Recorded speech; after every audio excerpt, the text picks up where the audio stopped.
So I'd like everybody to think of somebody famous, like this guy, right here. If you can't see him from where you are, we'll get a close-up of his face. So there you go, that guy right there. He's on the Diamond Matches. He is the 12th president of the United States. He was alive from no, he was alive. Yeah, no, he wasn't. He wasn't just a drawing. He was he was alive from 1784 to 1850. So you all recognize Zachary Taylor. That's right, Zachary Taylor. That's the guy. Think of any famous person that you can think of. They could be, a celebrity in movie, television. They could be a sports person. Could be a politician if you want to, that kind of stuff. But I don't want to influence you to think of somebody specific. So it really is up to you. Just as long as most of us will know the person that you're thinking of. Does everybody have somebody in mind? There are probably all kinds of different people. Who's got a really good person? You got a good person in mind? Yeah. You got somebody like we haven't spoken before the show, have we? No. And you could write down this person's name and envision them. Anybody else got somebody good in mind? You got somebody good in mind, that you could write down and envision their name? I'm going to let the audience decide. Okay. So we've got a guy on this side. We've got a young lady on this side. Who wants to have the guy write down what he's thinking?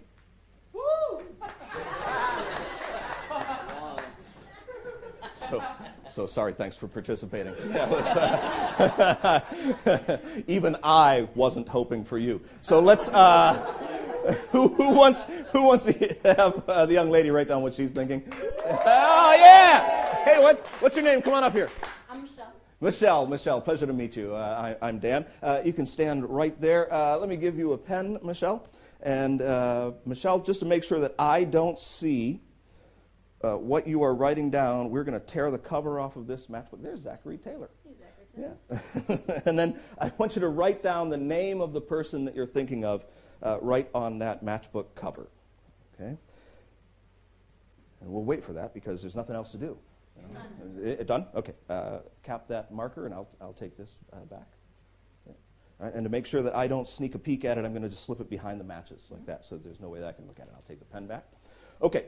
Now, what causes me to have these flashes, these visions of other people's thoughts, is when I'm in very close proximity to them.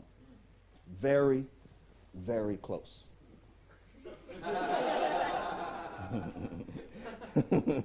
So if you will come a little bit closer to me, a little bit. That probably there is there is good. That's good. Okay. You know what? I'm gonna help by heating things up a little bit. Oh, God. Okay. You know what I think it would be good for you to do is to hold on to, well, probably not the whole book of matches, but just onto the piece of paper that you've got in there. So put one hand out like that and make sure that I don't see it, and then put your other hand over the top of it, because I'm going to turn this over and strike the match. So just so you know, I'm not going to take a look at that piece of paper. Okay? There we go. All right.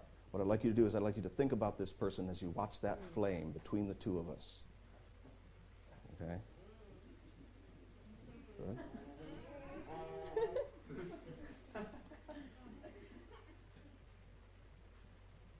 I want you to think about whether this person is on television, movies, sports.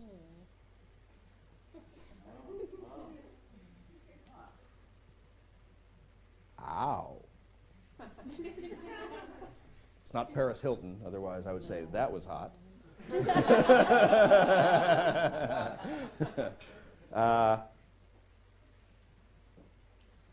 It's a man. Not asking.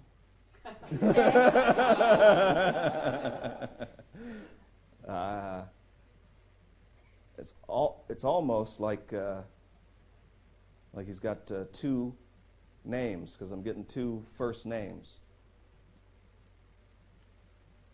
His first name isn't Nicholas, is it? No? Is that close, though? Maybe. To his first name? No? Adjacent.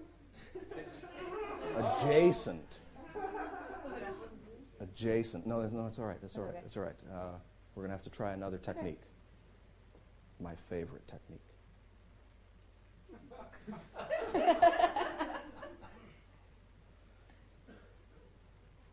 Think about the first initial of his first name. Okay. And then look in my eyes. J. Is it J? Mm-hmm. Yeah? Is it a J? Yeah? All right. Think about the first initial of his last name. N. Yes. Yes? Yes. His last name is Nicholas. No.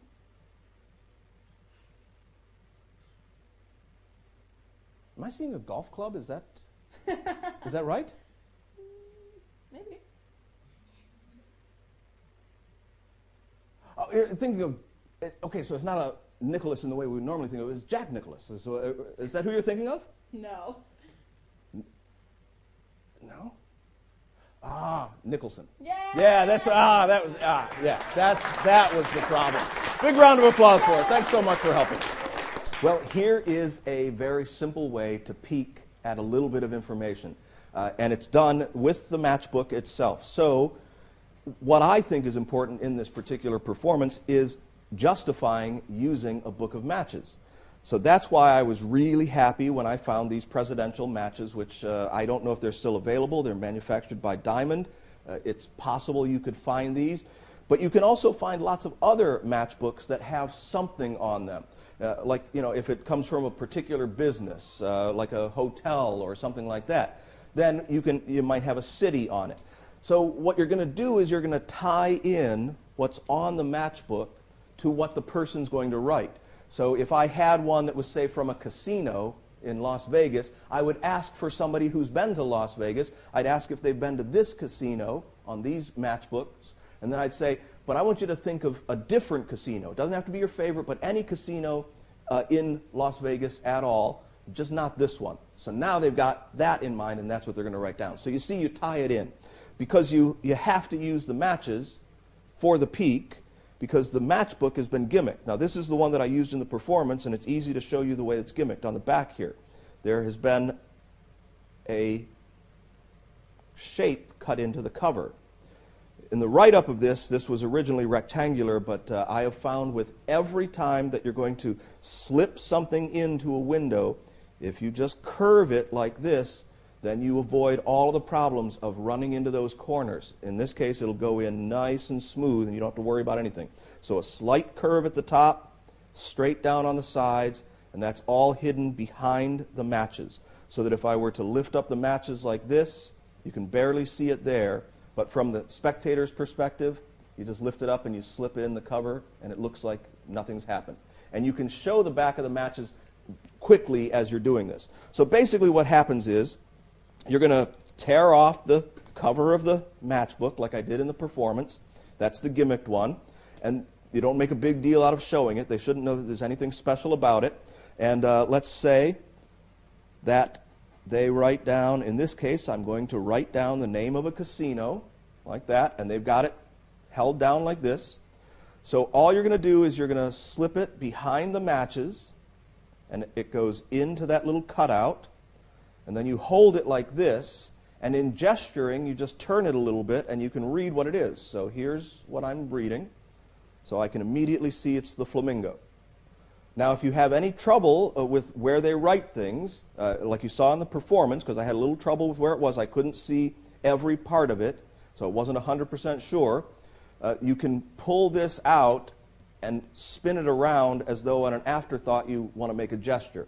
So now when you look again, it's in a different orientation. So if there was something at the top that happened to be obscured, you'd then be able to see that. But that's perfect for any kind of a word, a person's name, a small drawing, pretty much anything that you want. Now the important part is actually the pen that you use for this.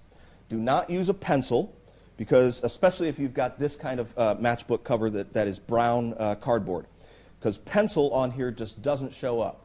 And if you use just a regular ink pen, it kind of shows up, but I'm using the Sharpie Fine Point because it makes a nice dark black line. That's very easy to read. You don't want to use a regular Sharpie because it's too fat. That, when you write on there, it all smudges together, and it's hard to read. So Fine Point black felt tip marker is the way to go for this particular trick. So now after you've done that, you've taken your peek. What you want to do is to have this removed from the matches so that this whole thing is not suspected in any way. So that's removed from the matches and held face down between their hands. And now what I like to do is to take out a match and turn this over and handle it just like nothing special about it, and light that match and use that as part of the psychic interaction. I think the most important thing with this or any other peak is that there is a time and a distance between when you get the information and when you actually reveal it. So instead of immediately revealing it, what I want is I want to make it seem like I don't know what it is at this point. When you know what it is, you have to make it seem like you don't, so that that's when the trick starts.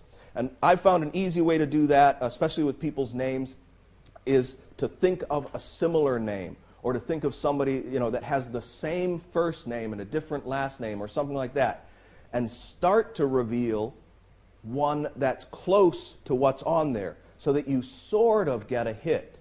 And to an audience, if you're sort of getting a hit, you must not really know what it is, because they're not solid hits. So then you have to hone that in and then explain, oh, I was thinking, it was this other person, they spell their name a little bit different, or whatever you want to do.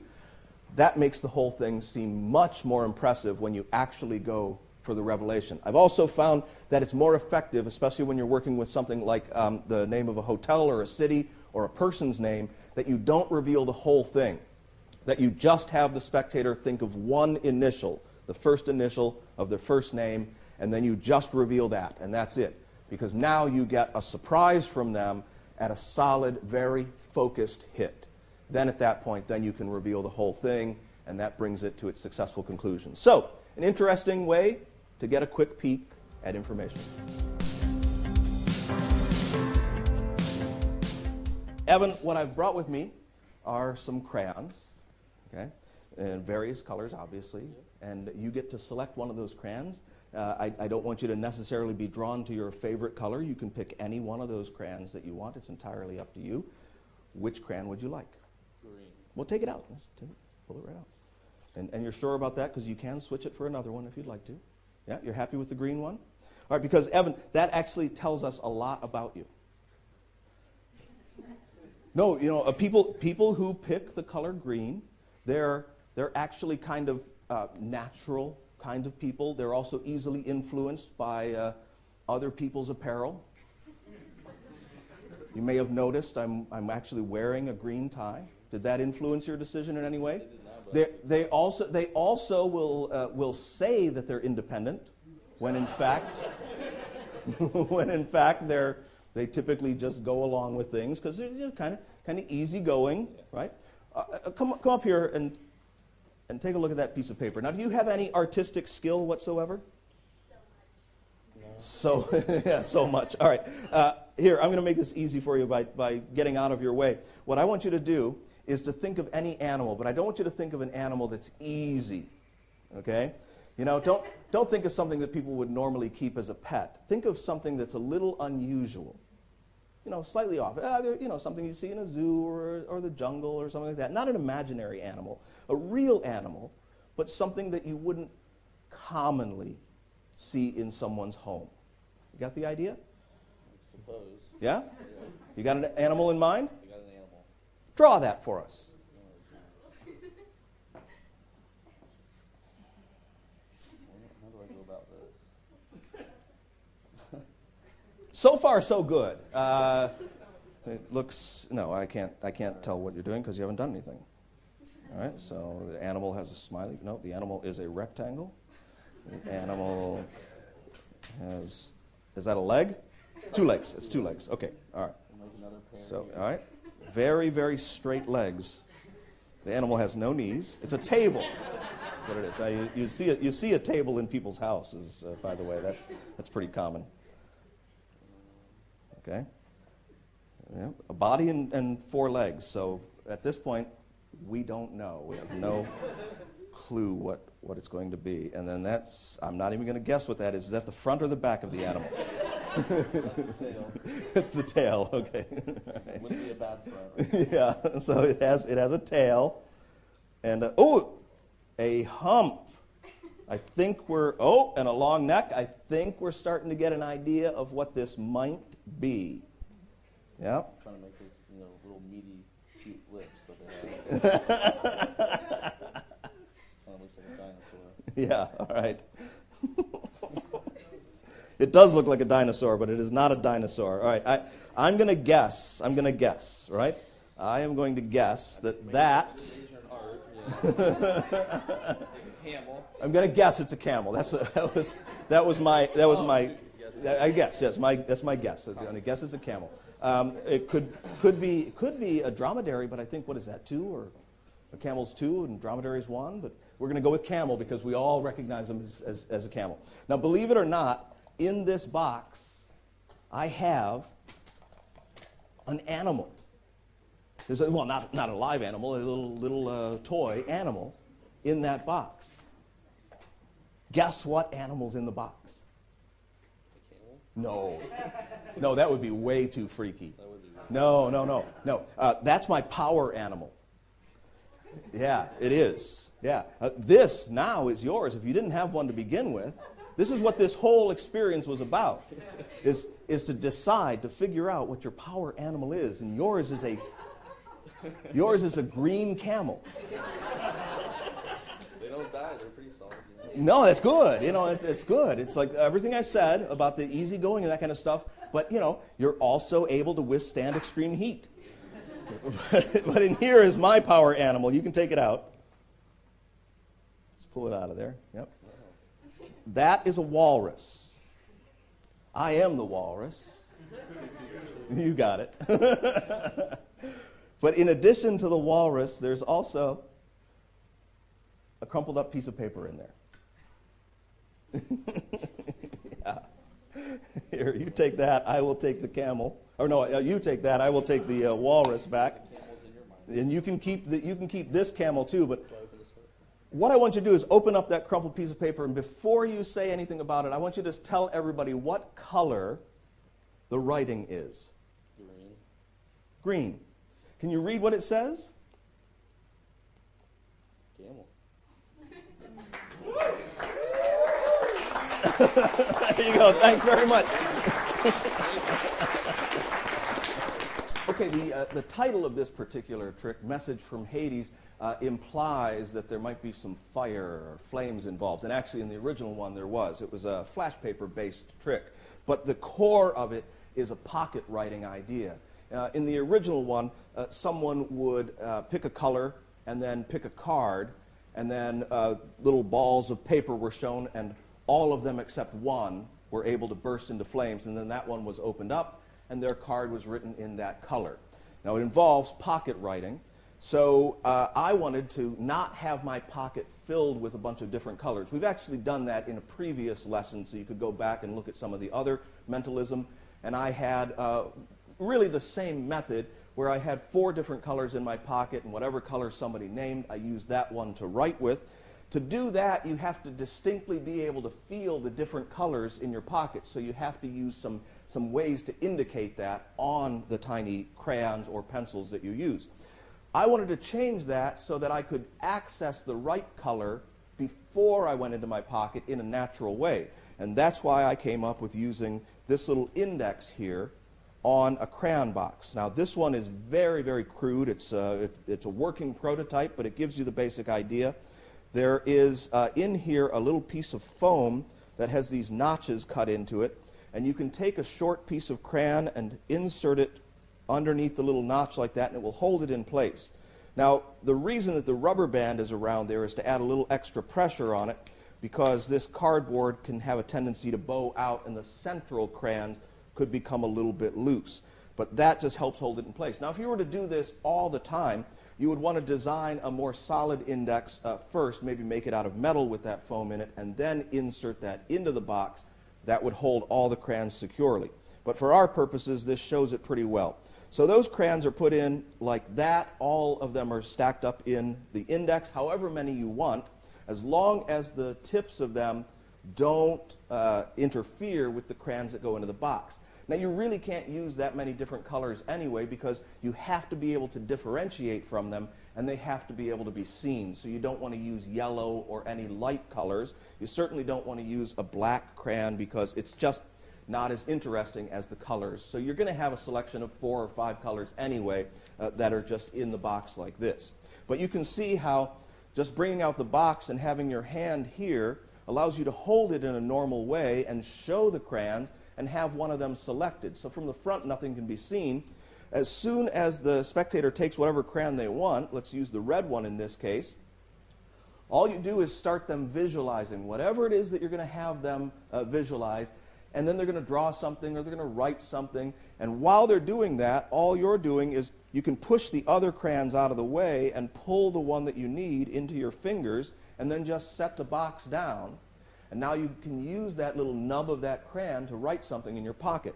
And I have found that the best pocket writing desk are Post-it notes. So you take a Post-it notepad and you put it with the sticky edge down in your pocket. So that's the top down, because you're going to be writing this way toward yourself. So that will be the top part of the note.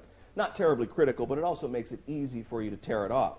And for this particular performance of it, I'm using an all-white Post-it notepad, which are pretty easy to find because you want that color to show up really, really well on it. So that is in my pocket facing down like this. I've stolen out the little nub of the crayon. Now I'm having them draw something, and this is really where the heart of it, the fun of the routine comes out, I think. You can have a lot of fun with them, especially drawing an animal. People aren't going to be able to draw that well typically, so you won't be able to tell exactly what it is. Now, I actually got lucky because a camel, pretty easy to identify what it is before they're finished drawing it, so I knew what to write in my pocket. But you never know what they're going to draw. I try to make it interesting because if I say draw any animal, you're going to get a lot of dogs, a lot of cats. So I say, not something that you would find commonly as a pet. That makes them really think. That pushes it a little further. Now, if you have problems writing an animal's name in your pocket or some long phrase with a crayon, you can do this with a card, a selected card like it was in the original. You can do it with a number. You can do it with a short word. That's how I did it in the other presentation of this. But I find that you can write just about any animal's name in your pocket. And now even something very, very challenging like an alligator, I like to write those longer ones in 2 pieces. So in my pocket, what I'd be doing is this. Now, you're going to have to practice this a lot.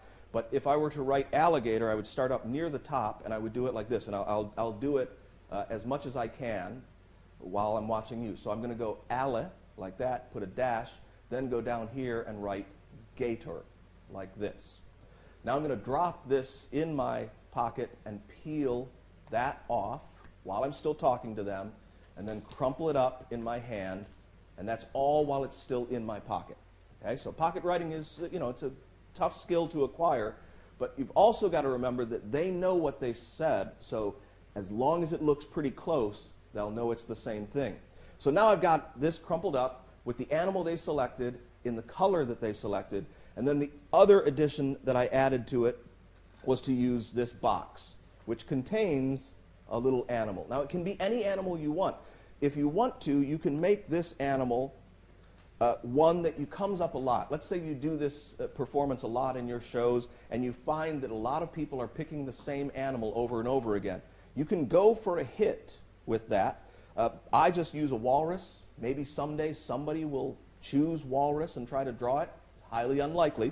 And I just call it my power animal, a mind-reading walrus. So we just have this little weird moment that happens before the revelation. The revelation is done in kind of a standard way that is typically done for a folded card in a box, and that is that slip of paper, even though it appears to be loose, is actually on a string.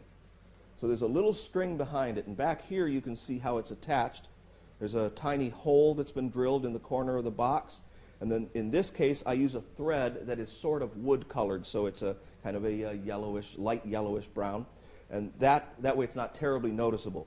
So that goes through there, it's glued in place here, and then that's threaded through the crumpled paper, so it will only come right up to that corner, and it's difficult to see that thread back there, but if I let it hang down, you might be able to see it. That's supporting this piece of paper here. So I have the other one in my hand, and they take out the little animal, and then I can show that piece of paper. And you don't want to make too big a deal out of it. You just want to show it so that they can see that there's just a piece of paper in there. And then when you dump it out, all you're doing is turning this hand up and acting like you're dumping the other one out. So they see this one start to move, and the other one comes out into your hand. Then you just let the box naturally close. I make sure that the hinges face the audience, and I hand this to the spectator to open while I put away the animal. That part of the box is reset. And in fact, almost everything is reset here. You could repeat this with another color choice because you still have your index, but it's a really good standalone thing. And there are a lot of interesting pieces that go on here. I like the whole idea of pocket writing. I like the whole idea of getting more than one hit. That is, that you get the color first. When they open it up, you say, what color is that written in? They say red, matches that, and then you show that it actually is whatever. Now, I brought along an envelope with me here because I want to have somebody help me figure something out. I actually have something in here that I've already thought about. I've sealed it in here, not just in one envelope. I've sealed it in a couple of envelopes. You can put your phone away, sir, but I'd like somebody else to think of a famous person that they can look up on their phone, that they can find out that person's birth date and the place that they were born. So you can take out your phone and turn it on. If you've got a famous person in mind and you think that by Googling them you can get the place of birth and their date of birth, and it comes up pretty quick. Usually it comes up the first thing just off to the side. If you know how to do that, well, you don't count. You've already helped, so you put your phone away. But let's have somebody else do it. Who's good with the modern technology? You got your phone out? You got it? You're thinking of somebody? Now, don't name who it is, but just bring up whoever it is, and then as soon as you have that information, if you have their place of birth and their date of birth, you just let me know. Have you got it? Still loading. He's still loading. He's still loading. See? Again. Yeah. Oh, you got it in the back. Oh, fantastic. Oh, well, she got it. Did you get it first? You've got a person, a place, and a date of birth, yes? Yes. All right, fantastic. What's your name? Hannah. Hannah. All right, Hannah. I'm going to try to figure out who you're thinking of right now based on when and where they were born, and I have it right here in this envelope. I think I've figured it out, but I'm not really sure. So first of all, what's their date of birth? January 10th, 1948. So, January 10th, 1948. I think, because I didn't look up whether or not this person was born on that particular date, but I've got a feeling that I've got it right. Where were they born? Passaic, New Jersey. New Jersey. Passaic. I don't know anything about Passaic, New Jersey. I've been to New Jersey. I have. I spent a week there one night. It's true. All right. So, based on this, the person that you're thinking of is not an athlete. Is that correct? That's correct. I'm guessing that this person is someone involved in literature. They're an author. No? Oh, I might be wrong then. Who are you thinking of? Am I supposed to tell you? Well, I wouldn't ask the question if I didn't want to know. Are you going to guess? Well, yeah, but it's going to make it easier for me to guess if you just tell me. His name's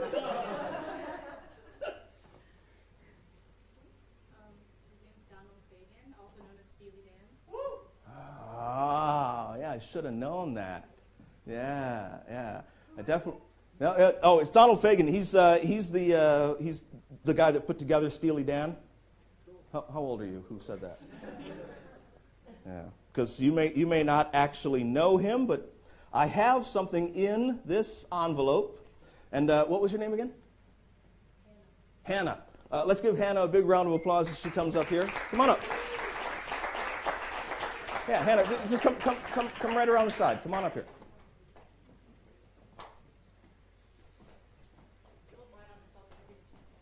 Yeah, how you doing? All right. I honestly, I didn't expect that you would come up with that. I love Steely Dan. Me too. Yeah, so here, look. An envelope. Inside an envelope, just as I said, just as I promised. And inside here is one photograph. This is a photograph of Donald Fagen from Steely Dan when he was 1 month old. 1 month old, there he is. That's him. Yep, you recognize him, don't you? No? But yeah, super cute, but here. It actually has something written on the back of it. Donnie. Little Donnie, born on January 10th in New Jersey. Exactly who you chose. Big round of applause for that. Thanks so much. Yeah, you can keep it. Yeah, keep it.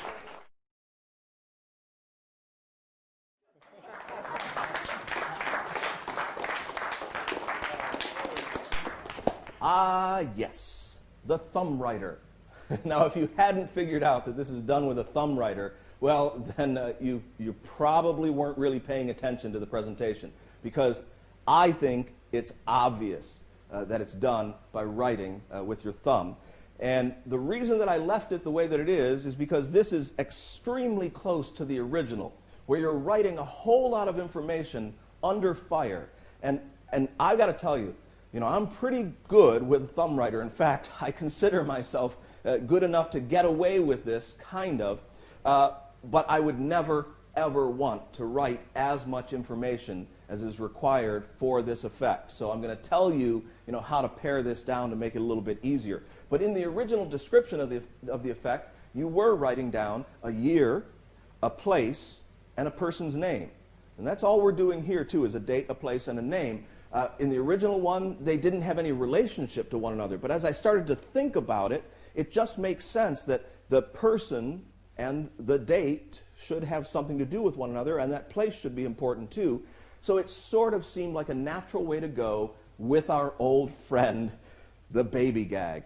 So the baby gag would work extremely well with this, but I would highly recommend that you don't bother with the date and the place, that you just use the person's name. That's the easiest way to pare this down, just to get a hit for the name. So let's just talk about the baby gag to begin with.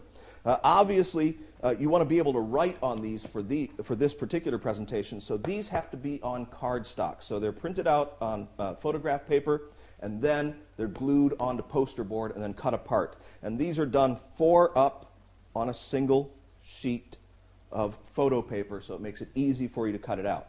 Now, I also highly recommend that you find a really good image of a baby that is, let's call it generic. Now, that is no offense to this child. This is a beautiful, beautiful baby. In fact, probably the best one I've ever found, but you'd have to find it yourself. Obviously this image came from a search on Google.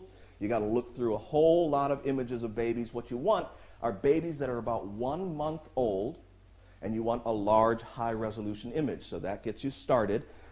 You'll typically find a color photograph, which you're going to make into a black and white photograph, because that way you can't really tell the sex of the child. You can't really tell, the nationality. You can't tell what, this child could be from just about anybody.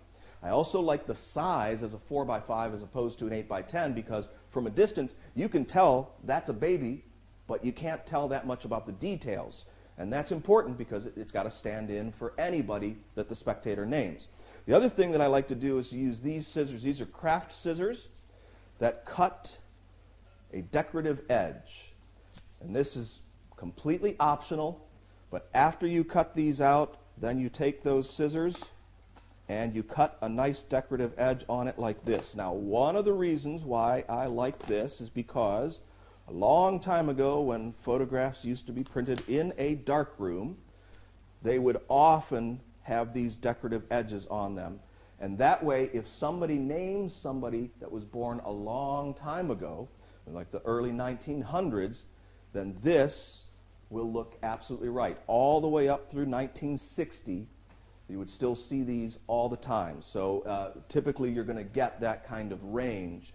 If you get somebody that's modern, doesn't matter. People will obviously see that as kind of a throwback to that time. So you're going to cut all the way around all those edges. Now, after you've prepared your baby photo, you now have to prepare 2 envelopes. And this is really the heart of this method, is that it's an envelope within an envelope. But it's pretty easy to prepare. You're just cutting 2 large windows in it.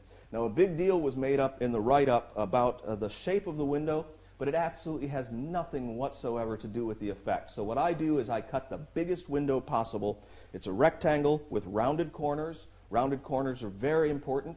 Rounded corners will keep the corners from tearing and keep anything put into it from snagging on the corners. So this envelope has a large window cut into it that's almost the entire back of the photograph. The photograph's going to be slid into here. You'll also notice that I'm using purple envelopes for this, and that there's an important reason, which I will absolutely show you right now. When they're laid over one another like this, even though you're seeing through one of them to the other one, it doesn't show that there is a window cut into there. So if it happens to flash a little bit, like there's the edge of the window underneath, nobody will ever notice that that's a window. Okay? It just doesn't show up as much. So purple is the way to go.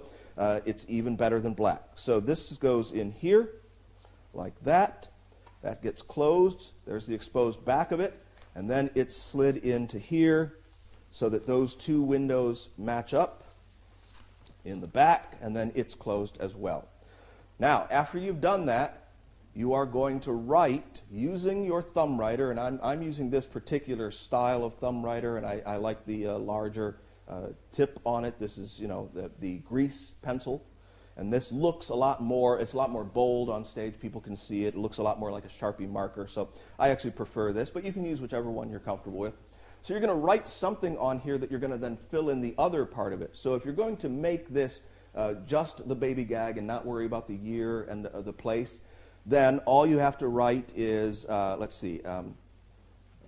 photo, and you want to write this with the same thumb writer that you're going to use in the same position that you're going to use it. And then I put baby, like that, and then a comma, leave that blank, and then I put down here 1 month old. So that is it, and you definitely want to make this, and that was cute, that O is almost a heart. I love that. So you definitely want to write it the same way with your thumb, because you're going to have to write in the name here under fire in front of the audience. This is how you would actually use it, where you have to just write in one piece of information, one name, and that's it. Now in this case, what you're going to do is you're going to hold on to it with both hands like this. I like to put my index finger back behind it like that because it's going to make it easier to hold it with one hand without getting extra grease lead on it. But when I'm holding it with 2 hands, I hold it like this, and I'm ready to write. In this case, if you're just going for the baby gag and the payoff, you want to ask somebody in the audience to name any celebrity, living, dead, sports, movies, TV, a writer, doesn't matter. You pick somebody. Who are you thinking of? They name the person, okay? So let's say that they picked, Albert Einstein, for example, okay? Well, you wouldn't write here Albert Einstein because nobody writes that when they have baby photos. They know their last name, so they would typically just write the first name. You would write Albert here because that's pretty much the cutest form of the name Albert. But if they pick somebody like Daniel, my given name, you would write Danny in here. So what you want is the cutest form of the name of whoever they say and just the first name. So let's just write in Albert so you see how this is done. So as soon as they say the name, you're going to begin writing, and you're going to look at this, and you're going to say, now you aren't going to believe this, there's a picture, there's a photo in this envelope. Now I already have that much done in just showing it and shaking it like this. Now you ask that person, you say, stand up, come up here, let's give them a round of applause. And as they're walking up, you just finish the name like that, and then drop your hand down to your side, take the thumb writer off, and put it into your pocket. You won't need it anymore. That's the way to get away with thumb writing, is to do it in stages, starting with part of it immediately, and then making sure that you bring the person on stage while you're busy doing the rest of it. The way you saw it in the performance here is the way it was recommended in the book, and I can tell you, That is virtually impossible to do. That's why I wanted you to see it. But you're now in this position, so now all you have to do to take this stuff out is pretty simple, but let's go over it. You're going to open this up. You're going to pull out this inner envelope, and then you're going to place it right here next to the window, and then turn this envelope over behind it. So you pull this out, you put it here, you flip that envelope up like that. Now the two windows are facing one another. Then you open this envelope and you slide it out. And of course, people can see right through there, but they don't know that they're seeing through to the inside of the other envelope. It looks pretty good. And then you can show both of those. That sort of negates the idea that you could have gotten to it. You put those away. You get your gag, you get your laugh, and then you say, yeah, but it does have his name on the back. There's the photo of baby Albert, 1 month old, little souvenir that you can keep. So it is a nice way to do the baby gag that has a bit of a payoff to it. You can get all the same jokes and all the same interaction with it. I think it's a pretty good method. If you like thumb writing, this may be something that you want to try.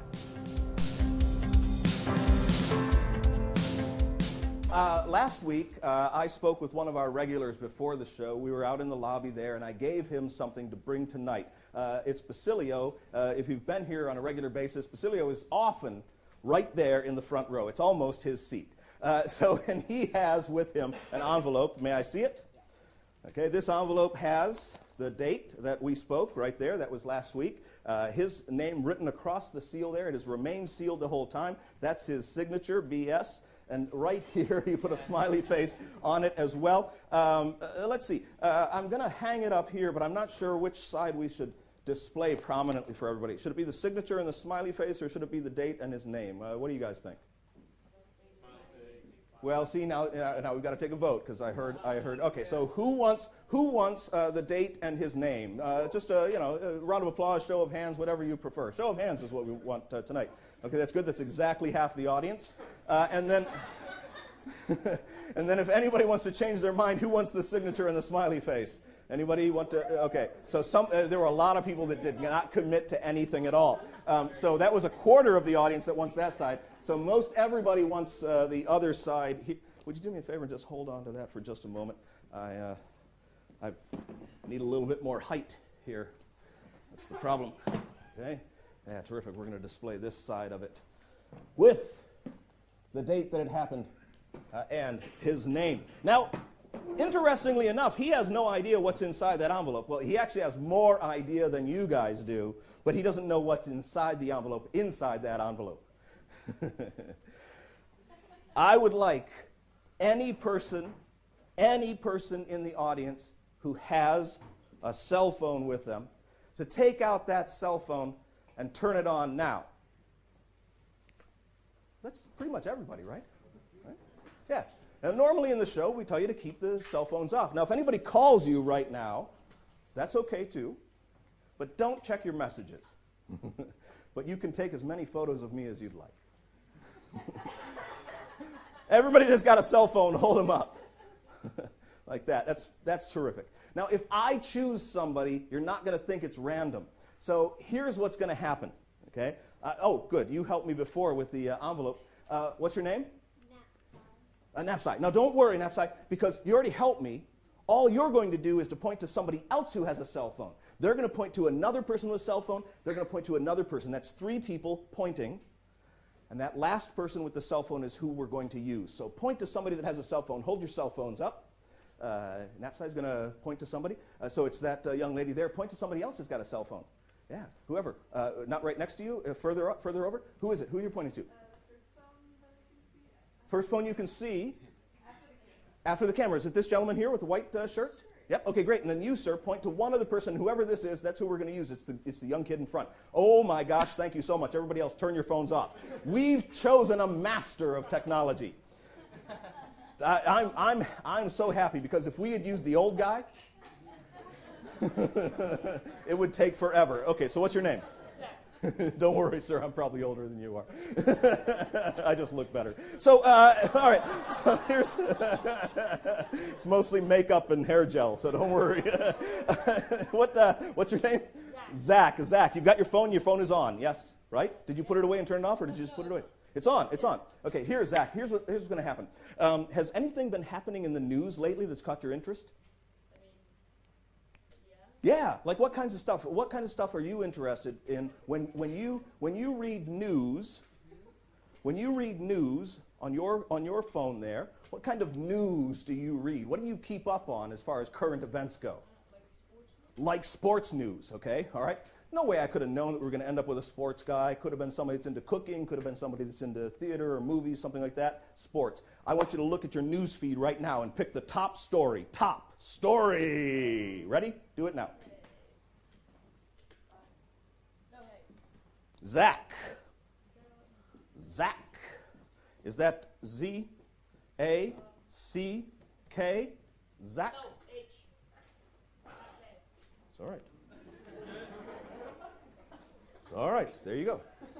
All right, Zachary. Because obviously you shortened it, right? All right. So, Zach, what is the top story on your news feed as loud as you possibly can? Andrew Luck is unsure if shoulder will heal before summer camp. Andrew. What's the guy's last name? Luck. Luck. Like Lucky? Yeah. Neat.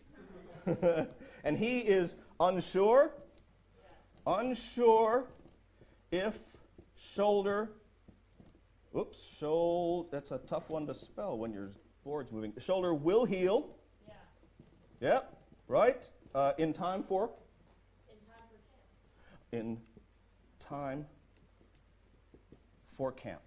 I know how important that is to have your shoulder for camp, because when you're sitting around the campfire singing Kumbaya, you got to put your arms around everybody and sway back and forth. And yeah. I'm guessing that Andrew Luck is not going to summer camp like I'm talking about here. And if it's a shoulder, this guy, I don't know who Andrew Luck is, to be honest with you. So I'm going to guess, is this guy a basketball player? No. Oh, so football. Yeah, all right. There's only two. Right? Only two real sports in the world. So that is, yeah, sorry everybody else. That is the headline that we have all decided on at random, in the moment, right now, tonight. There is no way that I could have known that would be written on this board. In fact, no one could have possibly anticipated those words on that dry erase tonight. Now, I'm not going to make you trust me that Basilio and I did this thing with this envelope a week ago, because I know you don't trust me. I mean, I wouldn't. Look at me. But instead, if you take a look right up here at this video, you'll see exactly what we did last week. Okay, so I'm sitting here with Basilio and your friend's name? Rachel. Rachel, hi, how are you? Hi, I'm how Dan. are you? Yeah, pleasure to meet you. And Basilio, I've got a bunch of things with me. That's going to be important for you in a moment. We're also going to be using the tape. And this is the first thing that I'm going to do on this index card is I'm going to write down something. Now, this is going to be something that we'll show in a week from tonight.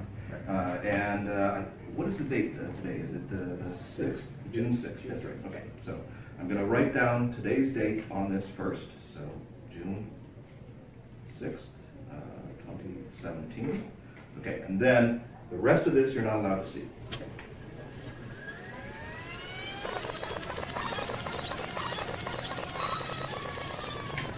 Exciting stuff, isn't it? Really? Okay.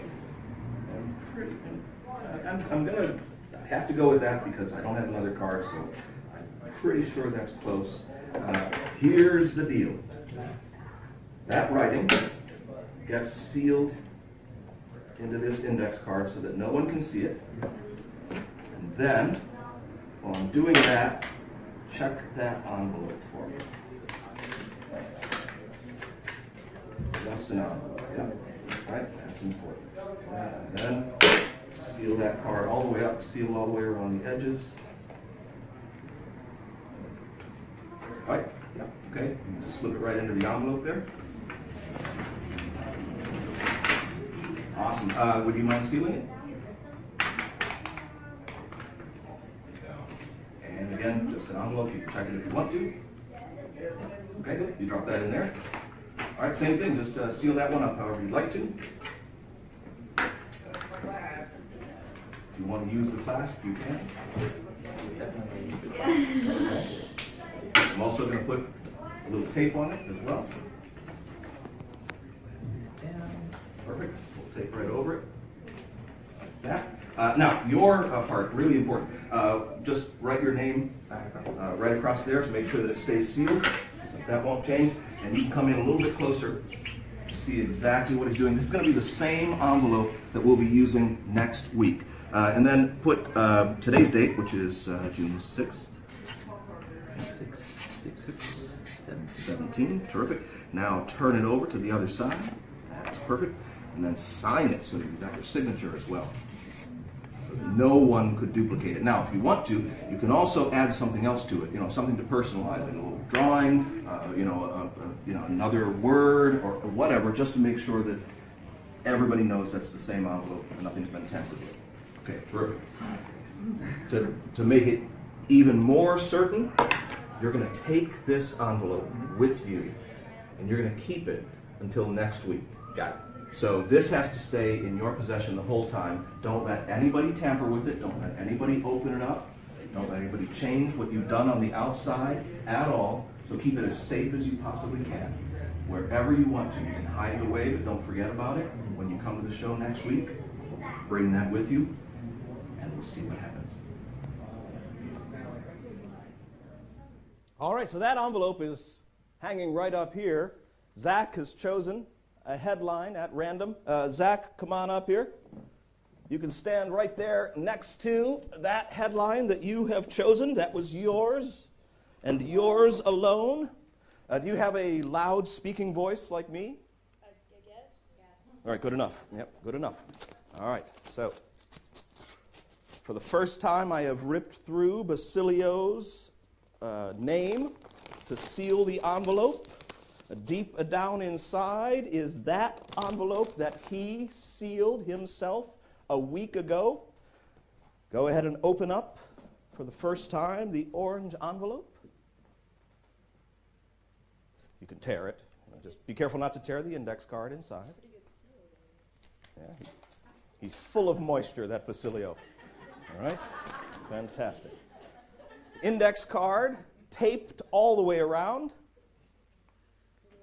Yeah, virtually impossible to get into, so even if somebody wanted to tamper with it, they couldn't.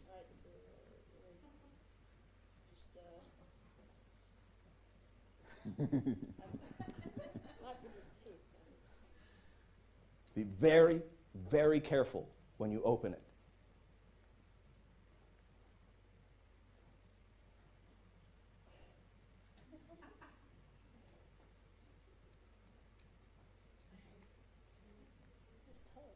It is. Now, bring it over here, though.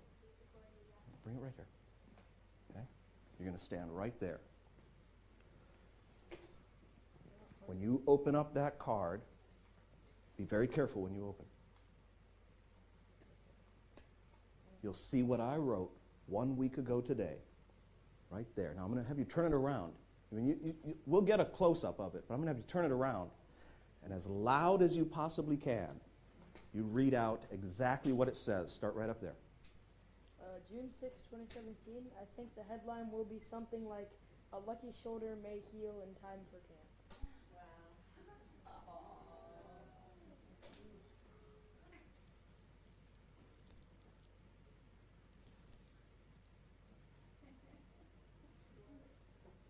And Zach, you keep that. Let's give him a big round of applause. Thank you guys so much. All right. Okay. Okay, well, this is a great method. It's pretty straightforward for predicting a newspaper headline. Now, I have actually redesigned it so that you can predict right in the moment and do this as a standalone, one person. You don't need a backstage assistant for it. I'll tell you a little bit about how you can use a backstage assistant for it if you want to, and also the difference between doing a headline prediction and doing the prediction in the moment. Now, you can predict anything that you want to in the moment.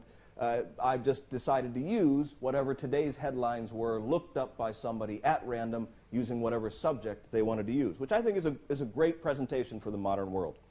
The basic idea of it is that it breaks down into two parts.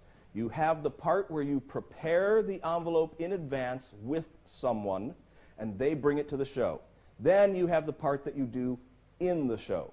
Now, if you're going to do this exactly the way that I did it, where you are going to do all of the work yourself and you don't need another assistant for it, then you absolutely must record the interaction with that person in the envelope. I think it's a great idea to do that anyway because it's so easy nowadays to record that. In the past, you would maybe have somebody take a photo of it, you would put it in the newspaper so that it publicizes your upcoming show or however you want to use it. But now, you have to get a video of that interaction. You've got to post that on social media. You've got to get people interested in coming to the show to see what happens with that envelope.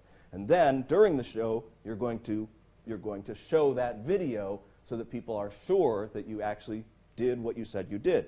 So that part is taken care of and recorded. Now, when you're doing that, you're going to need another envelope, smaller than the one that you're going to put the prediction into. This is part of the prediction.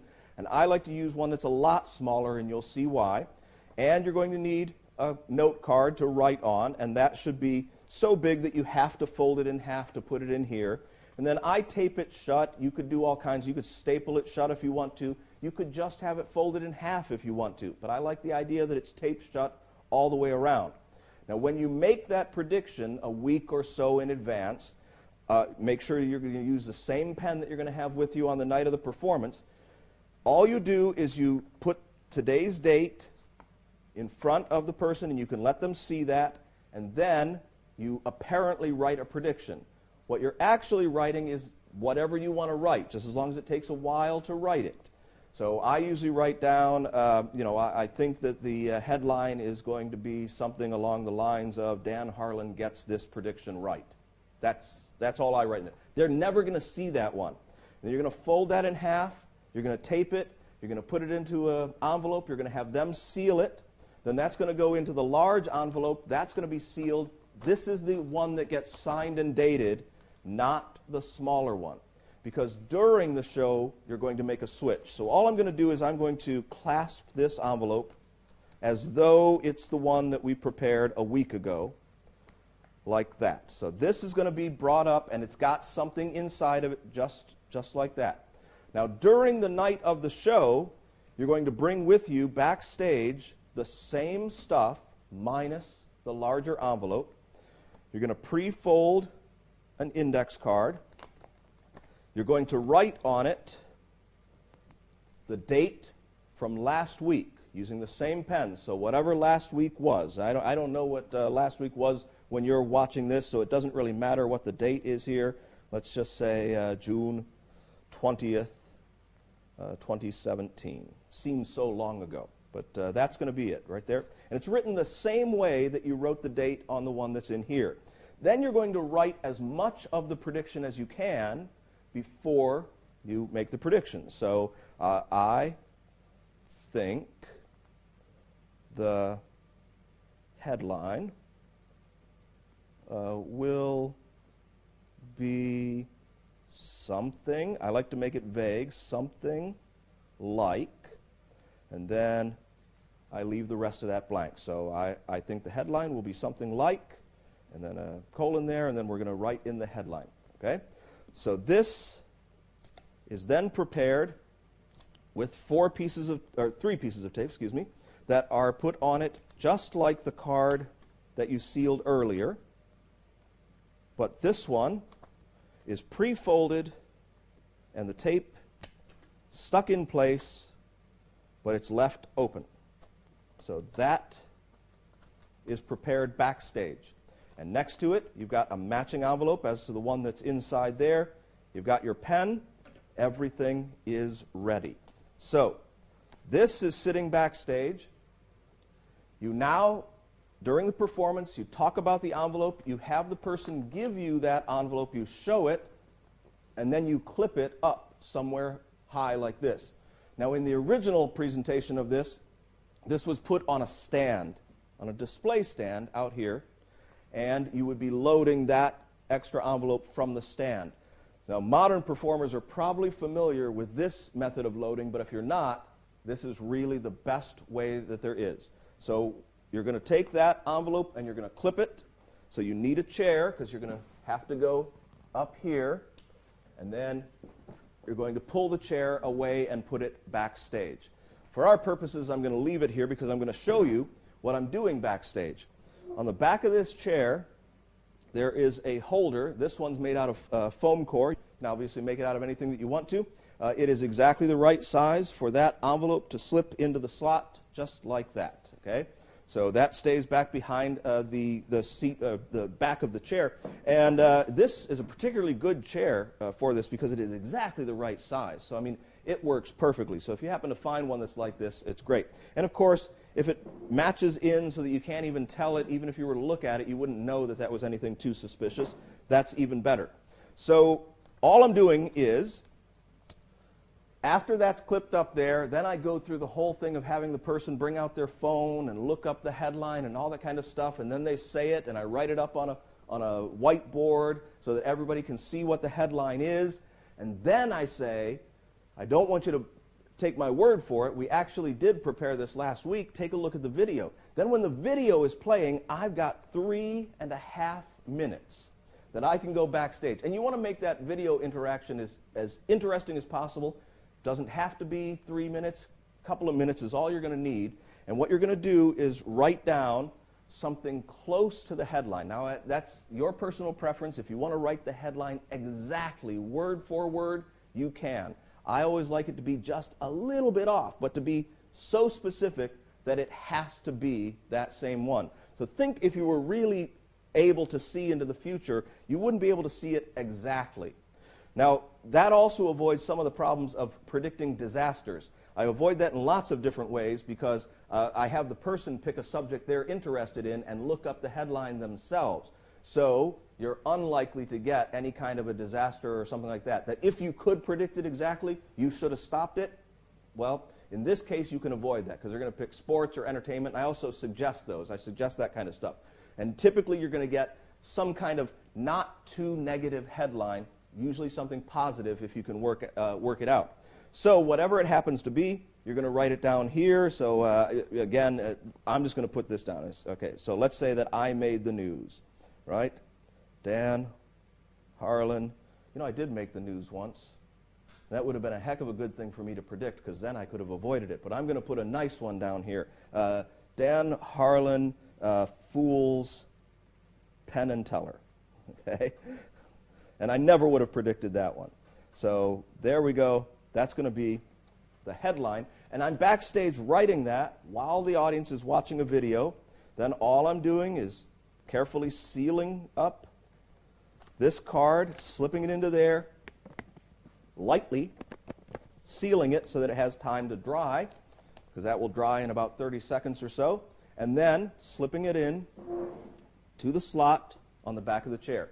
Now you'll notice that I made that slot very accessible. There's a wide U channel in here so that my fingers can just go in there and pull that out without any hesitation. So by grabbing the back of the chair like this, I can pull that envelope out super, super quick. So that's all I'm doing. And then by the time the video is done, I've already brought the chair out and set it here, and I'm just waiting for the audience to finish watching the video. So most people don't even notice that the chair ever left stage and then came back on stage. And if they notice that, they think that it was just an oversight. They don't think it's actually part of the method, even though it is. Because now I am ready to take the envelope down. So after I show the video, we then step up here, and I'm going to put my right hand in this case, because that's the one that's forward to the envelope, put my right hand on the back of the chair and step up on it. Then unclip. And then put my right hand on the top of this, and then use the chair to steady myself. And in doing that, all I've done is added that envelope back behind the other one. So that's simple. So that's where that goes. And then from the back, you're transferring the envelope from one hand to the other and positioning it. You want to put the palm of your left hand on the envelope like this so that as you tear it, it does not expose that you're holding an envelope in place. and you can carefully tear down with the right hand like this. Now, I also have this tendency of tearing it so that the front edge of the envelope is further out than the back edge of the envelope. And that's done by tearing toward yourself. It almost automatically, naturally happens. So from the front, looks like this. Looks like I'm just tearing the envelope open. Then I'm going to toss this piece over here like this, transfer it to the other hand, move my left hand down and put my thumb there, blow the envelope open like this, reach deep into it, then move my hand up and grab this, leaving, of course, everything else inside here, then pull this up, apparently coming from it, crumple that up, and that destroys the evidence of the thing that was actually there. Then you can hand this to the spectator. From that point, they can open the whole thing themselves. Now, that's how I use it to do it, to predict absolutely anything that's going to happen during the show. And it's a great, great way to do it. But if you have a backstage helper, if you have somebody that can do the work for you backstage, then that chair doesn't have to be on stage and move back and forth at all. All you have to do is go up, clip the envelope in place, push the chair off stage, and then go through all of the things that you said that you were going to be doing, have somebody pull up the headline.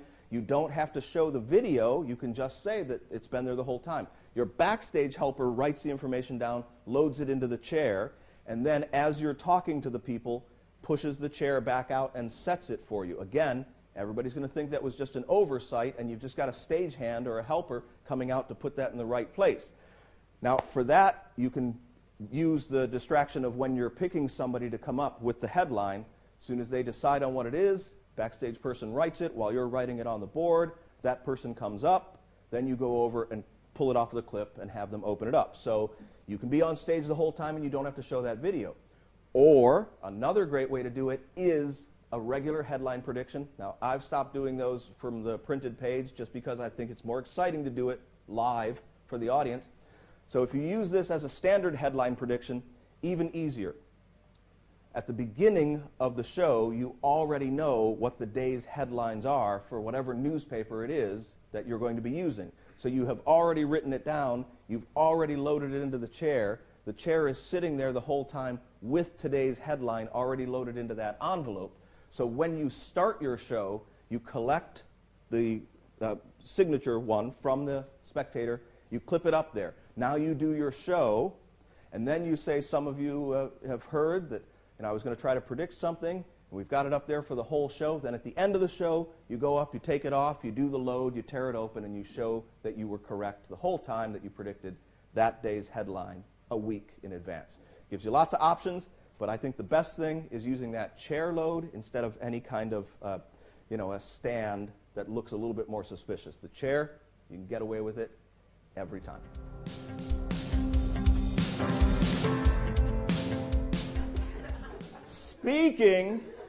Speaking of exercising influence over people, you're all familiar with clickbait. You know clickbait. If you got any kind of computer, a news feed of any kind on your computer, you know that there are sensational headlines that get you to click on stories and then multiple pages that you have to go through. So, the contents of this envelope will surprise you.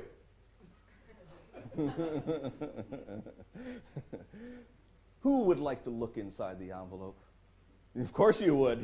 You're the target audience for this thing. Everybody else knows there's nothing in the envelope. There's nothing in there. This is clickbait, my friend. There is something in there. If you look in the light, you can see that there. What's your name? Luke. Come on up here, Luke. Come on up here. Luke, hurry up. All right, get over there. All right, Luke. Can you see something in the envelope? Yes. Hold it. All right. Luke, I didn't talk to you before the show, did I? No. Some other kid then. No, it's fine. All right. But, it's cool because that envelope matches your glasses. Did you know that? Yes. Yeah, neat. Show everybody. Tilt your head down so they can see. It's got a kind of a cool lime green thing on there. That's pretty neat. Okay, so Luke, you're going to hold on to that, but you are going to be the judge and jury here, and you're also going to be the selector. the person that points to people in the audience. And I'm just going to write down things that people say. So all I want you to do is to point to anybody. They don't have to be in the front row. They can be anywhere at all. Just point to somebody in the audience, and I'm going to ask them a question. Then I'm going to write down what they say here. So go ahead. Ask, who do you want? Who do you want, Luke? Well, you know that guy. Point to somebody else. Yeah, point to a stranger. It's more fun to play with strangers. Remember that. Wait. Oh, is this guy right here? Okay, all right. So I know that guy, but you're sure you trust that guy? Yes. All right. So that guy's name is Basilio. He's here at the show very, very often, but we absolutely love Basilio. So Basilio, name any celebrity. Did you hear what he said? He said Morgan Freeman. That's a long ass name to write. It's okay, I'm still writing. Point to somebody else. Freeman. No, we've had. Is this guy over here? Okay. Hey, what's your name? Christian. All right. So Christian. Just name any animal, but something that's not too common. You don't want like a house pet animal. Just name an exotic. Ostrich. That is good. Yeah. Most people don't know how to spell ostrich. I know that it starts with O-S-T-R-I, and then the chich part is the part that I'm not too sure about. You know how to spell ostrich? Is there a T in it somewhere? There's a T to begin with. I think it's just C-H. Is that right? Ostrich, like rich. Yeah, right. Okay, so C-H. Point to somebody else. Huh? Where are we? Oh, we're still on this side. That's fine. Are you right-handed? It's obvious, so don't worry about it. Okay. What's your name? Laura. Okay, Laura. Laura, you've got a more challenging one here. What I want you to do is to think of an adjective. Do you know what adjectives? No, I did. We did. I'm sorry to wake you. We did the animal. If you could think of an adjective. Okay, now the kind of adjective I'm looking for is that clickbait headline, will surprise you, or is shocking, surprising, that kind of stuff. But it can be absolutely any adjective that you want, running the gamut of adjectives, but not something that is merely descriptive like red. Enlightening. Ooh, did you hear? Enlightening. Again, another long... We have people who like long words. Do you know how to read, by the way? Yes. Okay, good, because that's going to become important in a moment. This pen, hold on a second. All right, so enlightening. Go ahead and point to anybody else, anywhere at all, in the entire audience, as long as it's over there. Okay, so you're pointing, I'm looking, and is it the woman in the striped shirt? Yeah. Is that, okay, yes, hi, what's your name? Jean. All right. This is the big one. I need a number from 1 to 100. 52. 52. Okay. Back to you, whatever your name was. Luke. That's it. Okay, so Luke. Luke. Open up that envelope which you have been dying to look into and take out what you find inside and read it. Show everybody, read it out loud. It says nothing. Here, hold that. Yeah, here, hold this.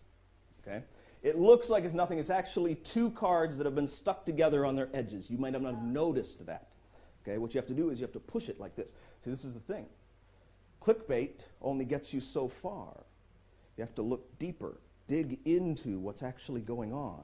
See, those 2 cards are stuck together. See that? There's something inside. You missed it. See, you would have passed this over. You would have swiped left. Not sure if that's a kid thing or not. Okay, but here, let me take that. So you get the cards back, tear them open. Yeah, you keep that too. This will be fun for you. It's a learning experience. Tear them open. Open. Yeah. Maybe get outside, get some more sun. No, don't rip right through what's written there. You've got to read that. Here, I'll help you. There we go. Yeah, see? You got that? Oh, it's in 2 pieces now. Fantastic. All right. You look like you got a loud voice. You'll never guess the 52. Wait a second. Didn't you say 52? You'll never guess the 52 what? Lightning It says enlightening. That was yours. Yeah. 52, enlightening. reasons why the man. No, read that guy's name. What's that name right there? It says Maryland, Morgan. Morgan. What's that last name? freedom, Freeman, that's right. Breeds what kind of animal?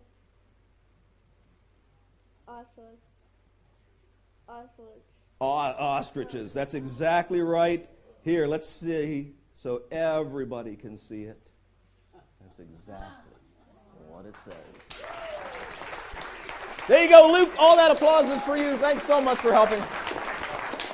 Okay, well, here is another way that you can predict a newspaper headline. Now, actually, I don't really think that this is the best newspaper headline prediction, and so I've kind of reformatted it to be an in-the-moment prediction, very similar to a confabulation style routine. Now, if you use this as a newspaper prediction, all of that writing that you saw me do during the performance wouldn't be necessary. That would all be done, backstage on the day of the show, and then the newspaper would be brought up, and then the envelope would be opened, and inside you'd discover a blank card, and then you would reveal that you have to peel it apart, and then inside between there would be the headline that matches the headline of that day. But as I mentioned before, obviously newspapers are not as common as they used to be, and so predicting a headline in the modern world is a little bit more challenging and not nearly as interesting unless you go the electronic version like I previously did. But in this version, what we're going to be doing with the audience is creating a headline.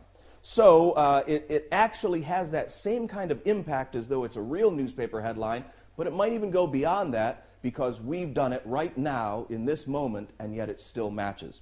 And to do that, you're going to need all of this stuff. It's pretty easy to put together. You've got an unprepared envelope that has that phrase written on it. That's your clickbait headline right there. The contents of this envelope will surprise you. That's unprepared. You're also going to need some business card stock, and you're just going to take one blank business card stock and put it in there. And you need to use double blanks for this because it has to look like 2 of them have been pasted together. So that's just a single one put into there, and then I just seal it right at the tip of the envelope to make it really easy to open. So that is the only thing that's necessary for your prediction. Now, if you were doing this in a standard way as a newspaper headline prediction, you would have to, write something on a card, apparently, and then paste 2 cards together, then seal them in that envelope, fully seal it, and have somebody hold on to it.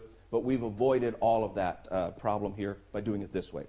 Now, we're going to have to prepare another business card, and this one, we're going to use some double-stick tape, and I'll need 2 pieces that are just about the width of the card, and we're going to put them at the ends like this. And they don't have to be absolutely perfect, but they do want to be pretty close to the ends like that. Then I'm going to write on the card, and the phrase that I'm going to write here is, "You'll never guess the." I'm going to write that to begin with. You'll never guess the. Now I'm going to skip a little bit, and I'm going to write reasons why. Skip a little bit, and then write the word breeds. I'm leaving the rest of that blank. So what's going to happen here is we're going to fill in a number and then an adjective. Then we're going to have a person's name, a famous person's name, and then here, animal, and it's going to be plural there. So this is what I'm going to be double writing on this while I'm acting like I'm writing on this pad over here. So after that's been written on there to prepare it, then you're going to peel off the protective layer of the double stick tape, revealing the sticky part. You're going to put that onto the pad and have that pen handy nearby. So that's all of your preparation for this. Now, if you want to go to the trouble with this, you can, on the inside of your pad, you can put on a piece of wax paper or the regular release paper for any kind of stickers. That can be on here so that this can be closed, and then by putting your thumb in there, you can open this up, and the double stick tape won't stick to the top cover. I just leave it open like that on a back table with the pen resting like this. See, the audience from their angle can't see anything behind that pen, so it works really well. And then I just take this envelope and I put it right on top of the pen like that. So now everything's ready. I can just go pick it up. So I'm going to bring out the envelope to show it. First of all, I'm going to hold it up to the light and let somebody see that there is something in there. That person's going to hold on to that over to the side. Now when I pick up the pad and the pen, all I'm doing is I'm holding that card in place, just like that. Then I'm going to transfer it to the other hand like this. And now I'm going to get my thumb down here and put the card up, because the first thing I'm going to ask somebody is the name of a famous person. Now, if you're not familiar with double writing, that's what I'm doing here. And there's a couple of techniques that you can use in double writing, and you see them in the performance.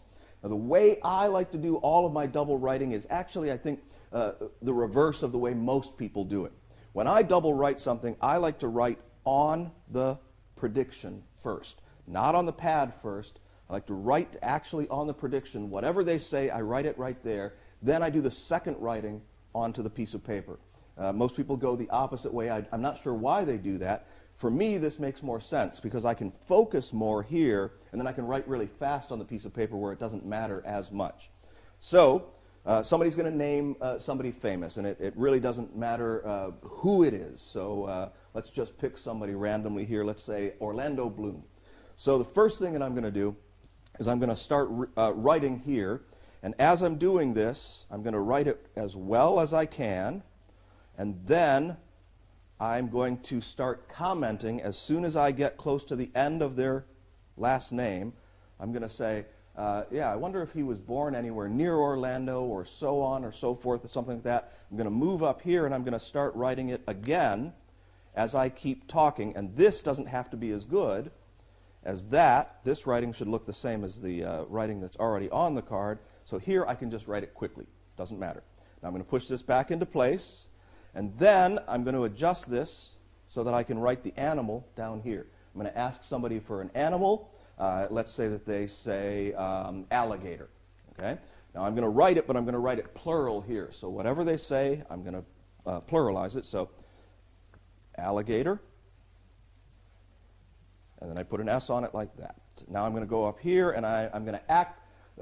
One of the things that you can do when you're double writing is you can act like you're having trouble spelling something. So I'm going to say, yeah, alligator, that is 2 L's, isn't it? Right?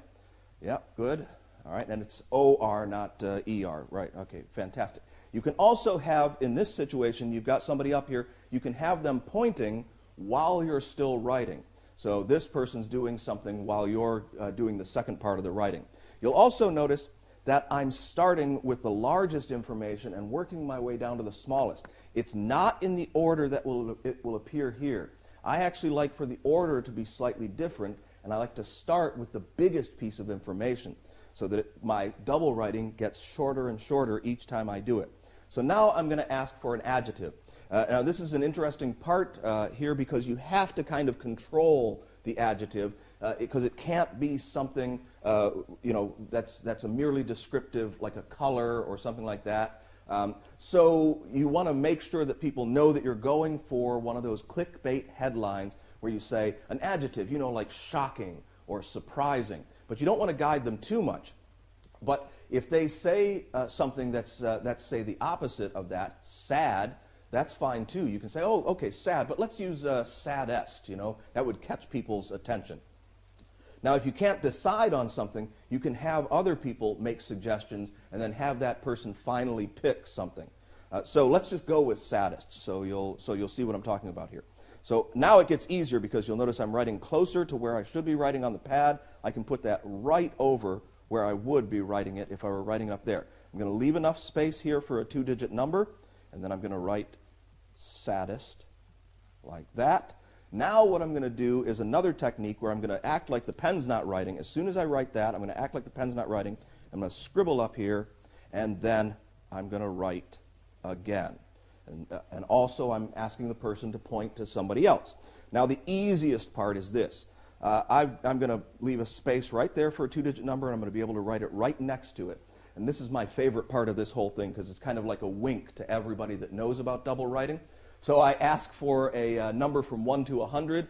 Somebody says 88, or whatever they say, and I go, okay, 88, yeah, 88. And I say it each time I write it. But a regular person is not going to catch that you're repeating it and repeat writing it. They think you're just saying it a couple of times. But for me, it makes me smile every time. So now you're done with your double writing. You click the pen off like that and put it away. And then this is the handling for getting this into position and tearing out the page. So all I'm going to do is transfer the pad to my right hand for a second like that. My thumb's going to go on top. Then it's going to flatten. My hand's going to flatten out with my index finger there. I'm going to pull this off. It goes basically into a palm position where I can hold on to it. My right hand's going to travel down to the page like that, grab the corner of the pad. My left hand's going to peel the page out like this. So from the front, that's the situation. I'm holding the pad here where I'm actually palming that card. You don't want to bend that card too much, but you can bend it a little bit. And then I peel this off. So now, when I switch items with the spectator, and let me just take this out of palm so we can get into the position where this is going to happen. They're going to open up this envelope, and you tell them to read what's inside. They'll find nothing inside except one card. They'll look at it and not have any idea what to do with it. And your position is here, like this. And so you say, okay, well, here, just trade me. And you give them this piece of paper, which has everything written down on it, and the pad, and you take that back, and you say, oh, I see what the problem is. It's not just one card, it's 2 cards. Now, as you say that, you're going to bring this hand up, and you're going to square those 2 cards together, and then push them down, and then say, see, they're stuck on the ends. And you just rub the ends like that and stick them together, and you say, if you're careful, you can open up the edge. There it is, right there. And then you show how the edge opens. So this differs from the original method in that you had to do a complete switch. What I like about this is that after the add-on at the end, your hands are completely clean, and it looks just like it should look. So now you can have them peel this apart and reveal what's written inside, and when they read that out, it will match everything that the spectators mentioned in the moment. So I really like this idea of doing a clickbait-style headline for the modern world, but also this is a really interesting method for doing a kind of a straightforward confabulation if you're familiar with those kinds of routines.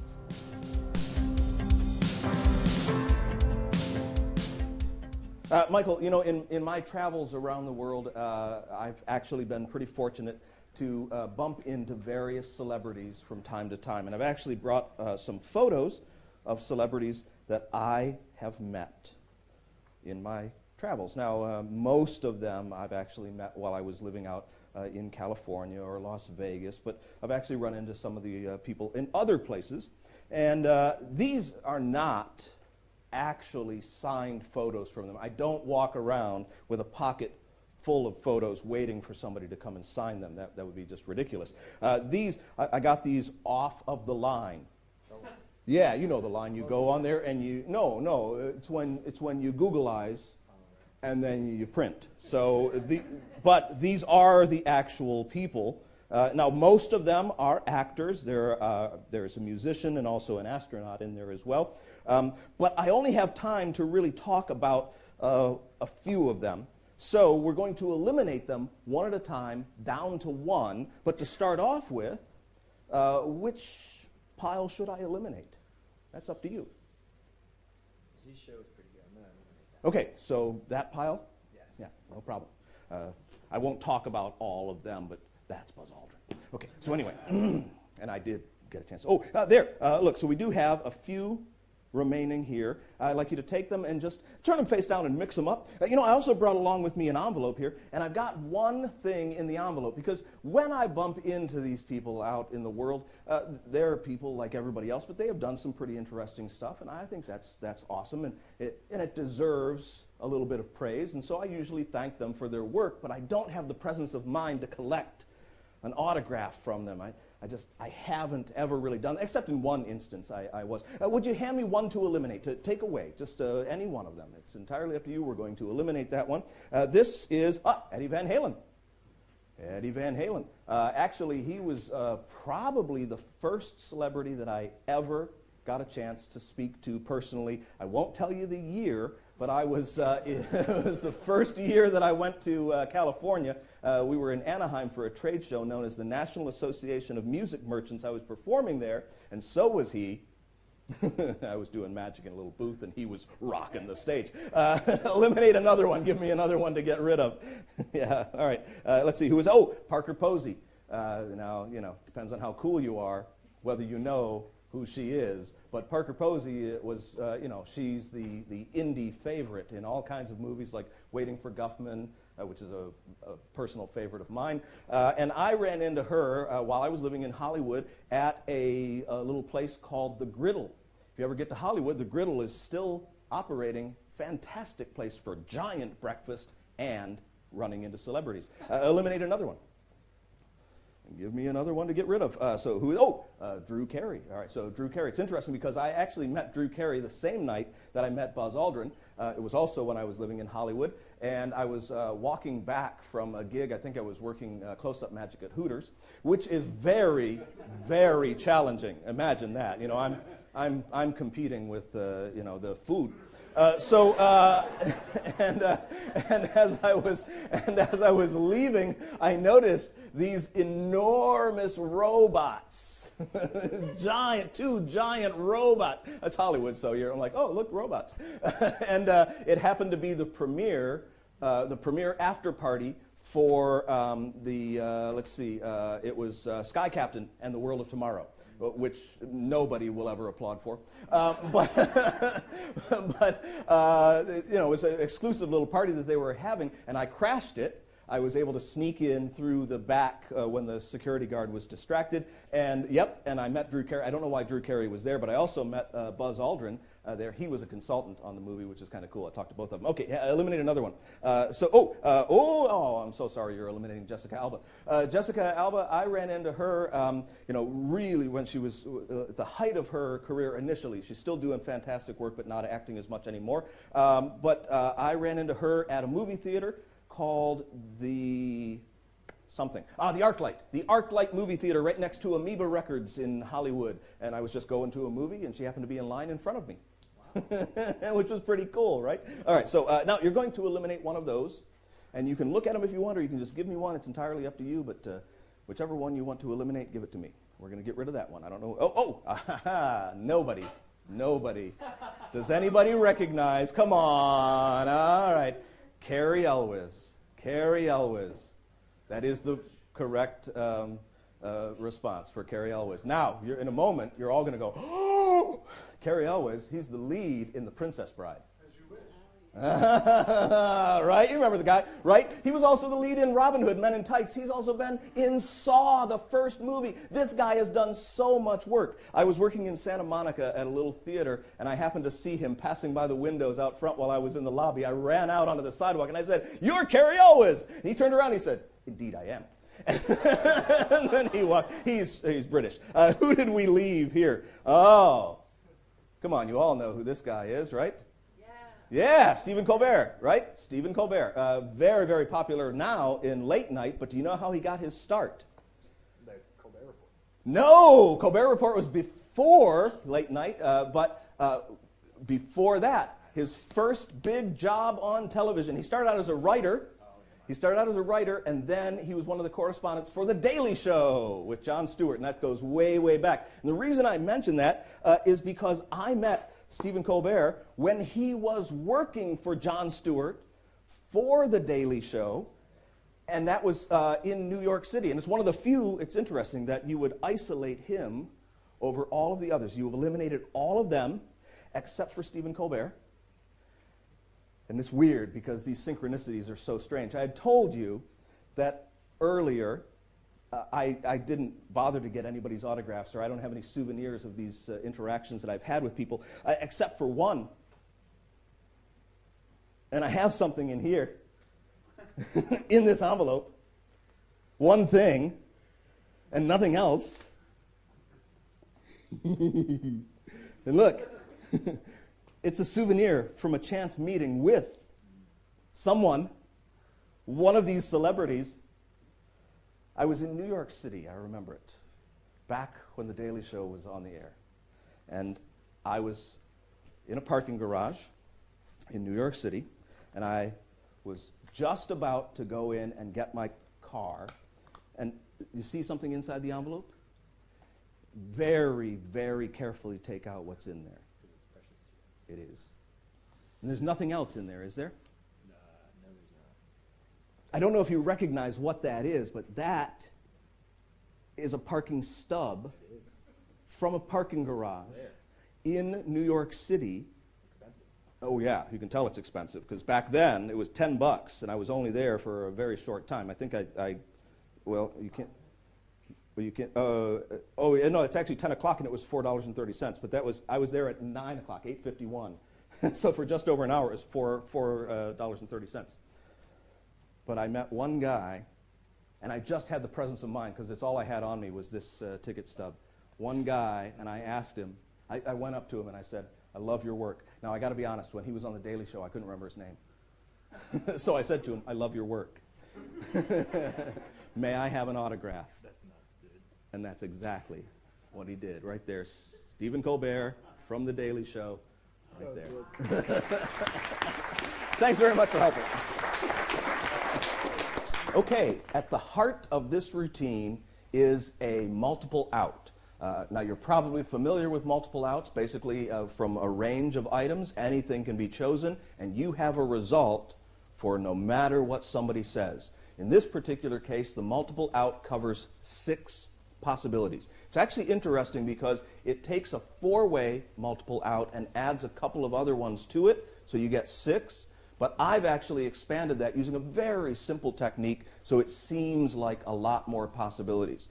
Let's first of all talk about that part of it, because this is something I think is important. Anytime that you've got a small number of possibilities, to make it more impressive to an audience, you should find a way to enlarge that number of possibilities and then somehow narrow down to that small set before making a final decision. And in this case, all I've done is I've taken my set of 6, which these particular 6 photos of celebrities are my multiple outs. I have any one of them covered.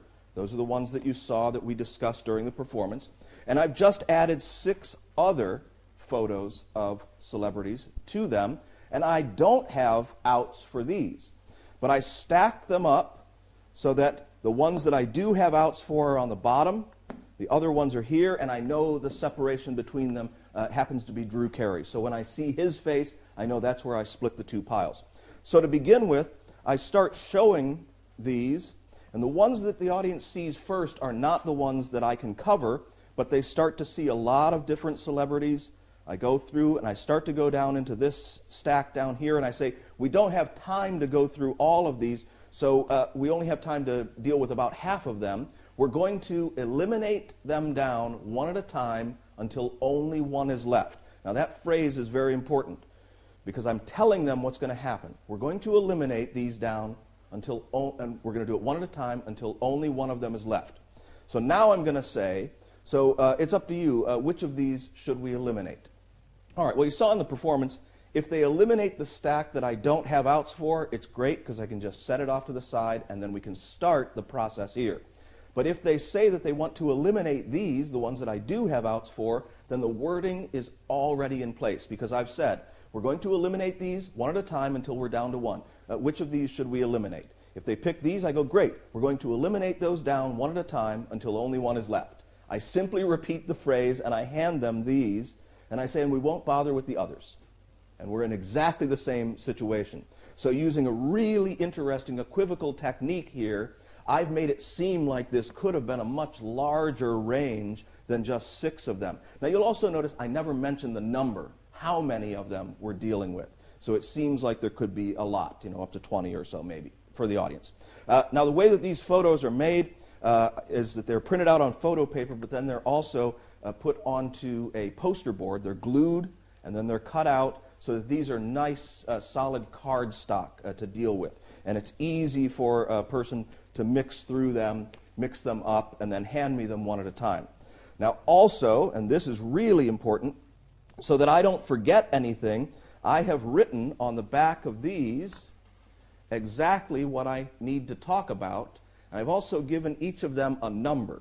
So every single one of these has a little story. Now I will tell you that the little stories that I tell are true. These are actual things that have happened to me during my time traveling as a magician, and I've run into each and every one of these people, even the ones that are in this stack. So just in case, if after the show, if somebody asks me about somebody in this stack, I have met all of these people as well, and I have a little story to tell about them too.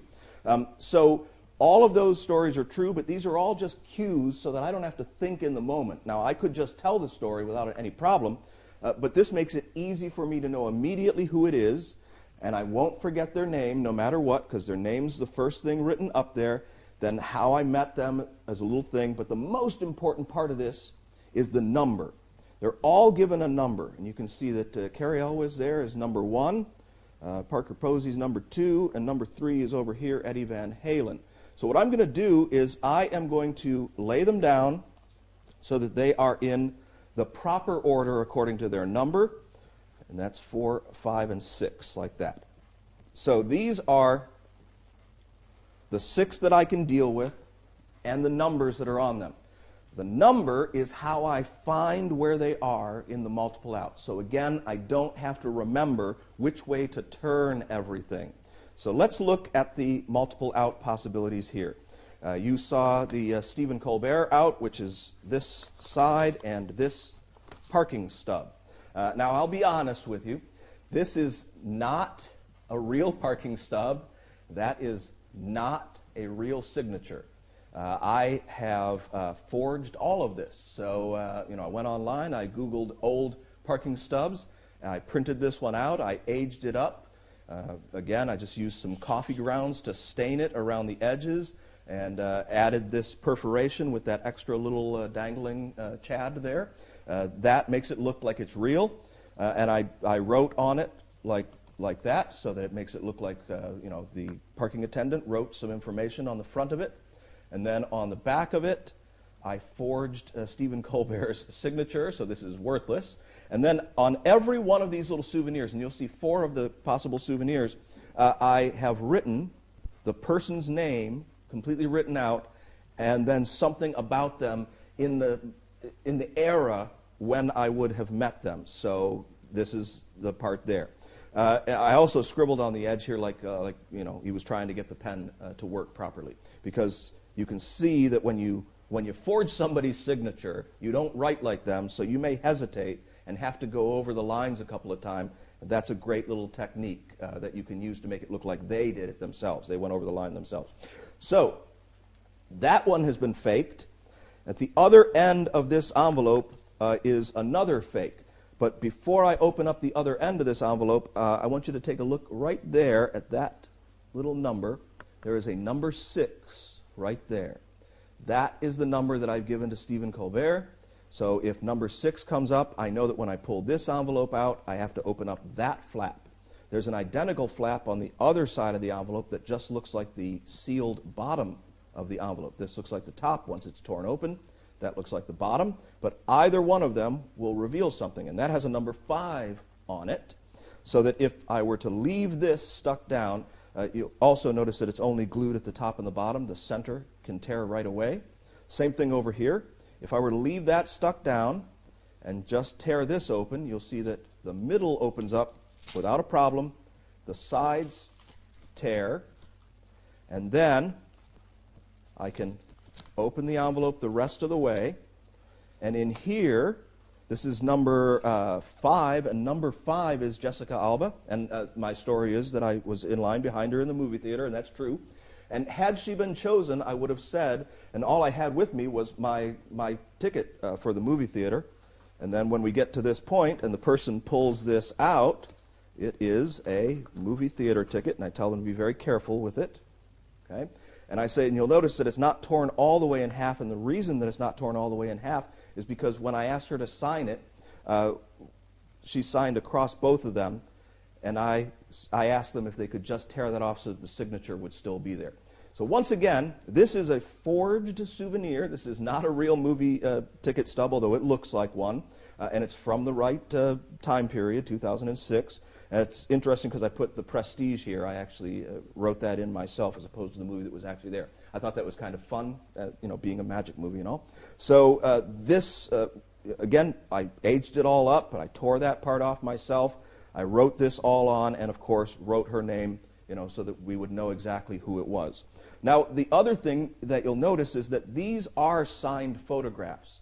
Again, they're not actually signed. These are just printed with the signatures on them.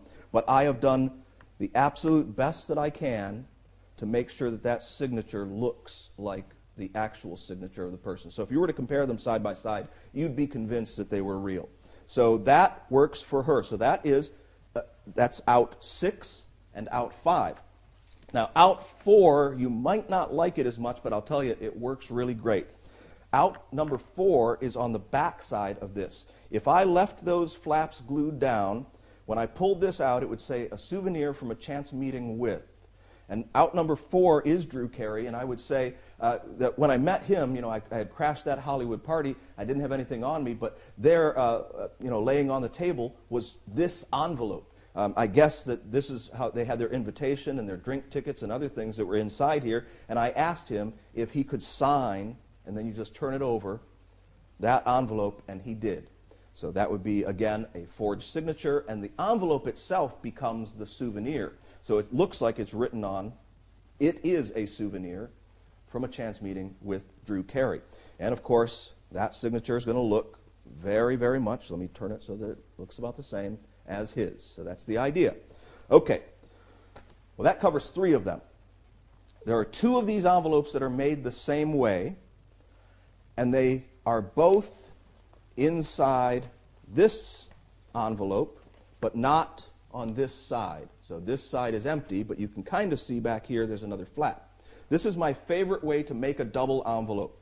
I will show you how I made the other one in just a second, but my favorite way to make a double envelope is simply to take 2 envelopes and glue them back to back, one facing one way and one facing the other way. And that's it. So they're just glued back to back. I haven't had to do any cutting or anything. The reason I absolutely love to do a double envelope that way is because this could be made quickly on the road in an emergency. Any kind of glue, any off-the-shelf envelopes, glue them back to back. Now, making this, you should use a dark-colored envelope or a manila envelope. Don't use a white one because it can show through that the other thing is still in there if you do it that way. Now, on this, I have on the flap written, again, very light in pencil, 4, 5, and 6. So they're right there. So I know that 4, 5, and 6 will come out of this side. That's the envelope that I just showed you. On the other side, I have 1, 2, and 3. Now, I always start with 1, 2, and 3 up, just so I can remember it, because it's the best place to start. And then when I see the last photo, and I'm looking at the back of it, if the number is a 4, 5, or a 6, I just pick this envelope up and I gesture with it as I turn it over while I'm talking to the person, so now I'm ready to open up the proper side. But if I were to open up the side with the 1, 2, and 3 on it, we would see another souvenir from a chance meeting with. And if you'll look at the 2 flaps here, you'll see there's a number 2 on this flap, there's a number 3 on that flap. That means that number 1 is on the other side, and that's Carrie Elwes. I could turn it over, and that would again be his fake signature. Now, the reason I'm using all of these fake signatures is I got to cover lots of options, and honestly, I've never bothered any celebrity for asking for a signature. I'm not a collector of autographs, so to me it doesn't really matter, but I want to make it seem like it does here. And I'll open these other flaps up and show you that number 2, that's Parker Posey on this side. And if you remember my story about her, it was meeting her at a little Hollywood diner called The Griddle. That's absolutely true. And so Our apparent souvenir from that was just a napkin. It's all that there was around. And there is apparently her signature. Again, don't get excited, but that is the griddle from Hollywood and all the stuff that matches that. And then, of course, over here, number 3 is Eddie Van Halen. And Eddie Van Halen, I did meet him at a National Association of Music Merchants trade show. And so here is apparently my badge from that show. Don't look at the date. I'm going to cover that up because no one should know exactly how old I am ever. And again, this is forged, and this is not the actual badge from the thing, and it's aged up. But if you turn it over, it apparently has his signature there and then his name written on the back of it like that. So those cover your 6 possible outs. And the way that this double envelope is made is easy. And the way that these double envelopes are made are pretty easy too, because you have to remake a double envelope each time you do that. One of these has to be remade each time. You don't have to remake the purple one. You don't have to remake the one that wasn't chosen, but you do have to remake one of these, unless you're very careful tearing this open and you can glue it back down. You could use, a repositionable adhesive or something there, but I like it to be glued down solid so that when one side isn't opened, it still looks like that's the actual bottom of the envelope. Here's the way I make these double envelopes, the double-ended ones. Take 2 ordinary coin envelopes. These are the number 6 size coin envelope. You open up the flaps like this, okay? And you're going to spin one around like that. You're just going to spin it around and you're going to glue them together like this. Then after they're glued together, you're going to pull this one open so that it bends the bottom of the other one. The bottom of the other one, that's right here, apparently becomes just the inside of this one. Now this end looks a little bit better because it's the actual top of this one, and it'll be glued back there, and then you do the same thing, you bend that down. You want to make sure it's easy for you to open up one end or the other. Now the way I glue these together is usually with spray glue, so to do that, I fold this flap on the rear one back, and then this flap forward, and I flip it over, and I spray glue both of these sides. Then I square them up. I push those together like that. I put in the proper souvenirs, seal these up. Again, glue just the edge here and here. Write the numbers on them. Glue here and here, write the number on it. Then I put the phrase, a souvenir from a chance meeting with, and I do the signature here.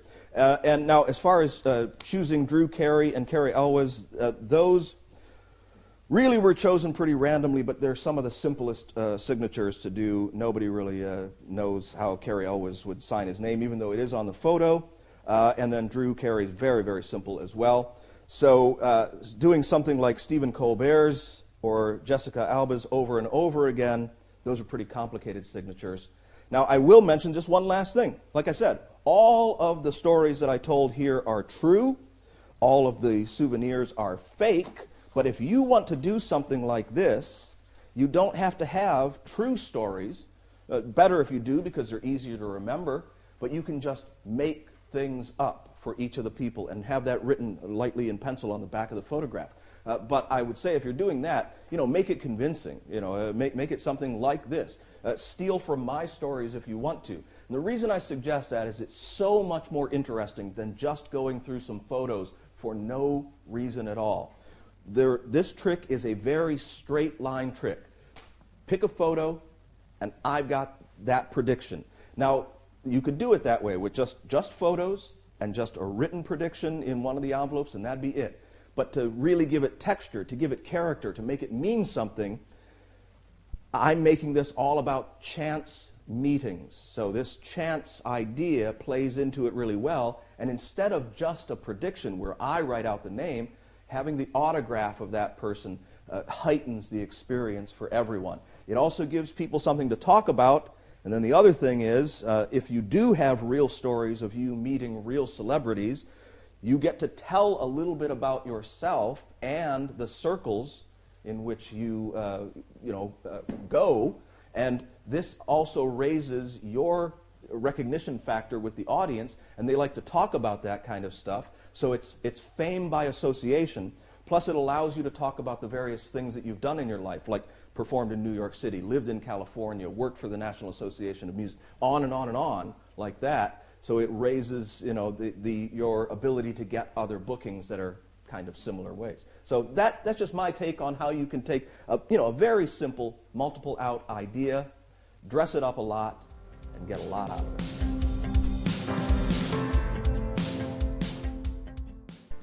I'm going to show you how you can try to predict the outcome of uncertain events. And to make it more interesting for you, we're going to make this about horse racing. You guys ever placed any bets on the ponies? Yeah, right? It's a challenge because you'd have to study every single one of them. Now, I don't do that because I don't study the horses, but I study people. So I study human psychology, and I'm studying each of you as I'm talking about this. So I'm actually betting on the three of you, but we're disguising it as though it's a horse race. Okay? So here's what's going to happen. Basilio, I'm going to ask you to cut the deck into 3 approximately equal pieces. You can't do it perfectly because 52 does not divide evenly. It'll be 17, 17, and 18 if you do it the best you can. I'm not going to count, so it doesn't matter. I just want to put some pressure on. Okay? 3 relatively even pieces. Okay? I'm just going to spread them out. He was a little weak on yours. It's all right. Don't worry about it. Yeah, that's like super weak. That's 11 cards. Based on, you probably want to count them to make sure I'm right, but don't you dare. Do you want to count them just to make sure? Yeah. All right. Here. Count them, because I'm saying that's 11 cards.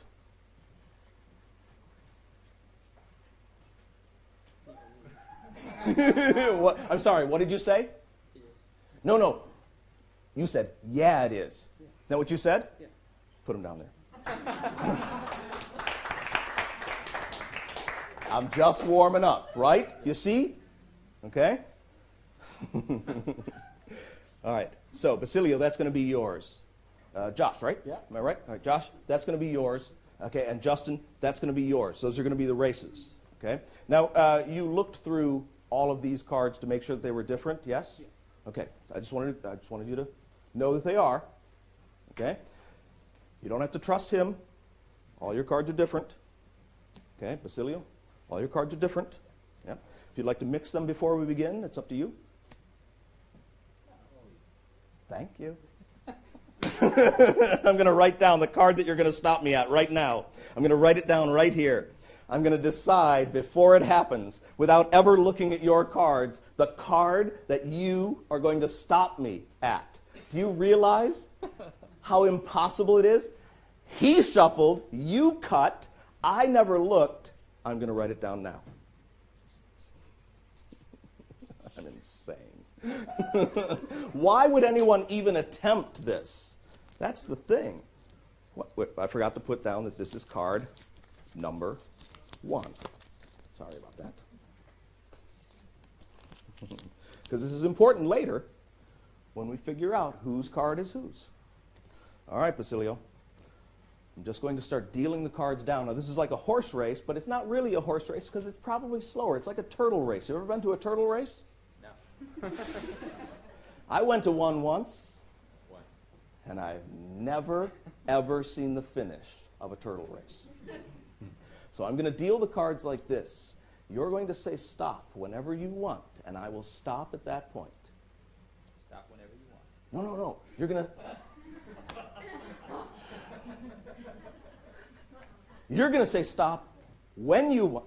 You're going to say stop whenever you want. Got it. I love that. Anytime, man. Yeah, I'm going to stop right there. Now, that could mean this card, and it could mean that card. Which card does it mean? This card. That's the card. You could have stopped on any of those, but you didn't, right? You stopped on this card. That's the one that you wanted. Yes. If that happens to match what I wrote down there, well, that would be amazing. Yes. Yeah, it's not good enough. Not good enough. It's not good enough. Come over here, Josh. Would you like to shuffle yours? I would. You would? Yeah. Damn you. Damn you, man. Damn you. I'm not good at it, though. It's all right, doesn't matter. I haven't looked at your cards, but while you're shuffling your cards, I'm going to write down the card that you're going to stop me at right here. The notation that I use, by the way, is I write a letter for the suits, just so you know. Okay? All right. Just so you know. Right? Hearts would be H, and clubs would be C, and on like that, right? All right. Okay. So, you have shuffled yours. We're going to try yours. You know what to do, though.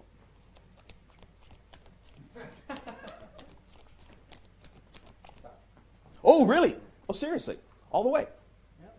All the way. That's the one? The one. Now, I will tell you, I could have peeked at the bottom card. Unfortunately, I didn't. That is the one? That's the one. I haven't switched it for the other ones. You want to look at these to make sure it's different I from don't care these? about those. That's the one. This one right here. That's it. That's yours. Okay. All right. Justin, come on in here. You've already shuffled and you've cut and you've mixed and all that kind of stuff.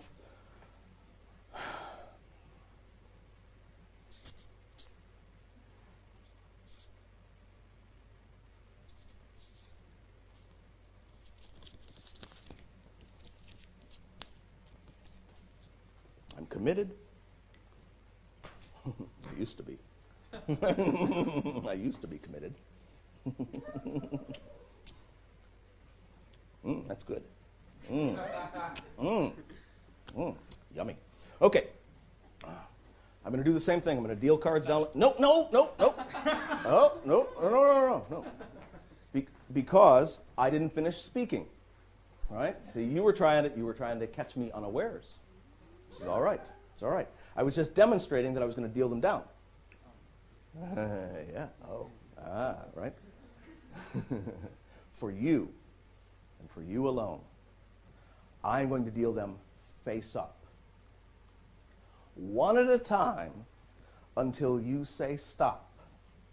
And that's the only card I will give to you face down.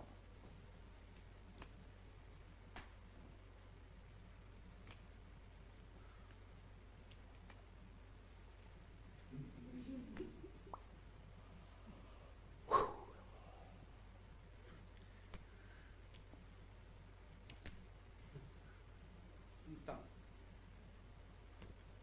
On the only card that remains, you stop.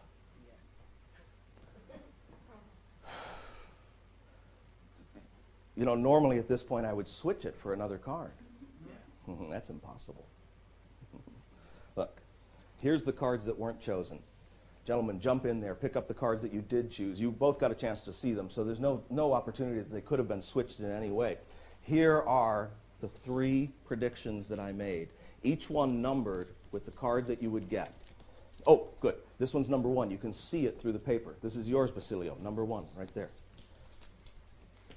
Show everybody the card that you stopped at. It's a 10 of clubs. That's what I put. 10C, number 1. That's yours. That's number 3. We can see that. We can see that through there. That's yours. So, number 2 is this one right over here. You can see it right through there. Number 2. Come up here, Justin. Justin. Justin. Sorry. Justin. Okay. Josh. Sorry about that.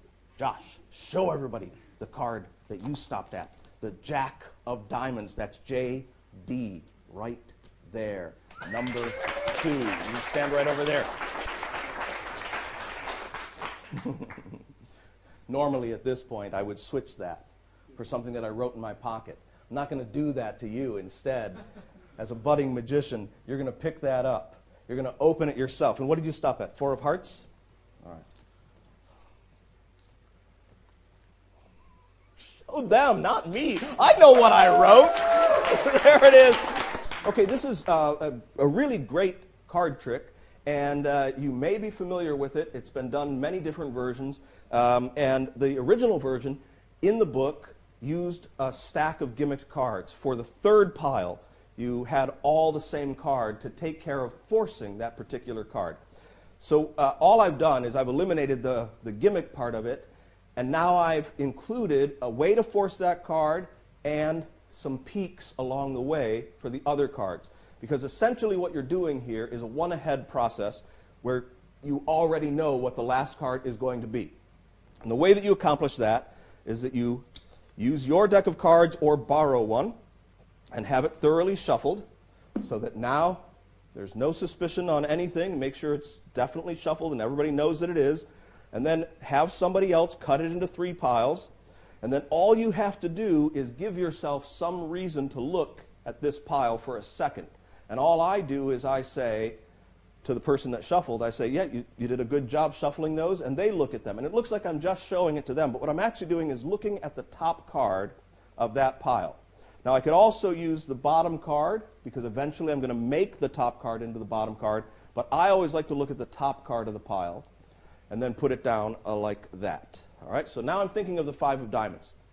So when I talk to the first person, I'm going to say, I'm going to predict your card, but what I'm actually doing is writing down the 5 of diamonds. So 5D in this case for 5 of diamonds.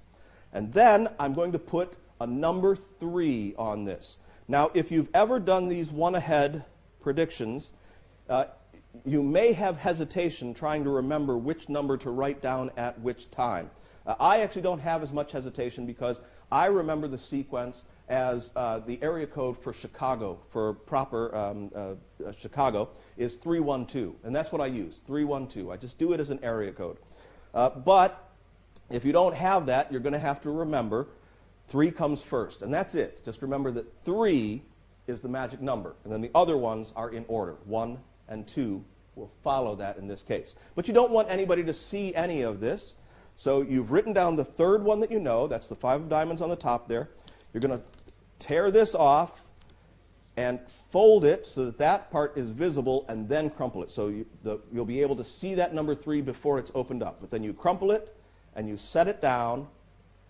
And now you deal to anywhere. They can shuffle these if they want to. You deal to anywhere. You give them a choice of any card. That card comes out. You put the other ones aside. Now, as you're showing them their card, you're going to be doing a really interesting glimpse of a card, which is actually pretty easy to do. What you're doing is you're getting yourself into this position where you're looking at the card at a slight angle. I can't see the front of the card now, but as soon as I put my finger on it and I push it back like this, I can see across the bend of the card and see that pip. But it looks like I'm just showing it to them, and then I let it straighten out. Now I'm going to try to tilt my hand up so you can see what I'm seeing, which is that right there. So this is my angle. My finger comes down like that. I look at that index, and the whole thing straightens back out, and then it goes onto the table. So now I've seen the ace of hearts. So now I talk to the second person, and I'm going to write down that card that I've just seen. So the ace of hearts goes next onto one of these slips of paper, A, H. And of course, the number that I put on here, while I say that I'm putting a number 2, you got it, it's a number 1. So that goes into that circle. The same thing happens here, where you pull this off, you fold it so that that number 1 will be visible, you crumple it up, and you put it next to the other piece of paper. So now they can stop you on any card. You repeat exactly that same sequence that you did before, which is showing them the card. Now, I want you to see it from the front. So here's the card as I'd show it to you, and I'd say you could have stopped me on any of these cards, and now I know that your card is the 7 of clubs, even though I've held it away. So again, rub like that, look at that little pip right there, and you are good to go. So now I put that one down, and now I say let's figure out what the third card is going to be. And of course, for this one, all I'm doing is writing down what I just saw, which is the 7 of clubs. There we go, 7, C. And writing a number 2. That completes all of the predictions. All of them will be right. All I have to do is force that card. So now what I'm going to do, though, is I'm going to put these all together and push them off to the side in a pile, just like that, and get rid of everything else to keep it nice and clean.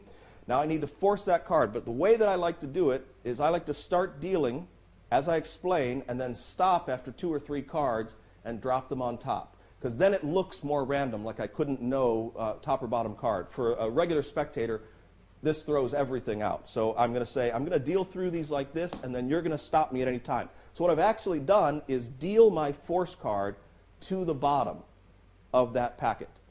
So I am now prepared to do a bottom deal. This may not suit you, and you saw in the performance I didn't have to do it, because that guy had already decided he wanted the top card of the deck, and then he knew it was the bottom card of the deck, so he waited for the bottom card, which was perfect for me. Never, ever happens like that. I will tell you that that doesn't happen. But man, in that case where he wants that card, you can have a little fun with it like I did, where I say, well, now it's impossible for me to do anything with that card. And it is, but I didn't have to do anything. So all I'm in is a position to force that card. If you don't do a bottom deal, you can also use this force, which again is my favorite force, where you spread it. That card's here. They point to any one of them. But if you're using this force here, you do the same actions over here, but make it as clean as possible. So in this case, where I'm planning to do a bottom deal, all I do is I just deal very slowly. When he says stop, oh, and I'm doing these face up, and that's important. Because for my bottom deal, I like it to change up just a little bit. When he says stop, I say, okay, I'm going to put this card face down, and that's it. So I've just dealt the bottom card. If you don't do a bottom deal, you can go look at my card slice lesson, and I show you the way that I like to do it. And then after I force that card, I'm obviously going to turn all of these cards face up. I'm going to put those cards with those cards. I'm going to turn all of those cards face up. I'm going to leave it like this, so we've got a really nice picture. And then as we find each of the numbers, see, we can unfold it, and I can say, well, that looks like that's a number 2. You can put them in the correct position before you have to open them all the way. And I like, as you saw in the performance, that as each card is revealed, its prediction is stuck to the card, and that is a pretty convincing 3 predicted card trick.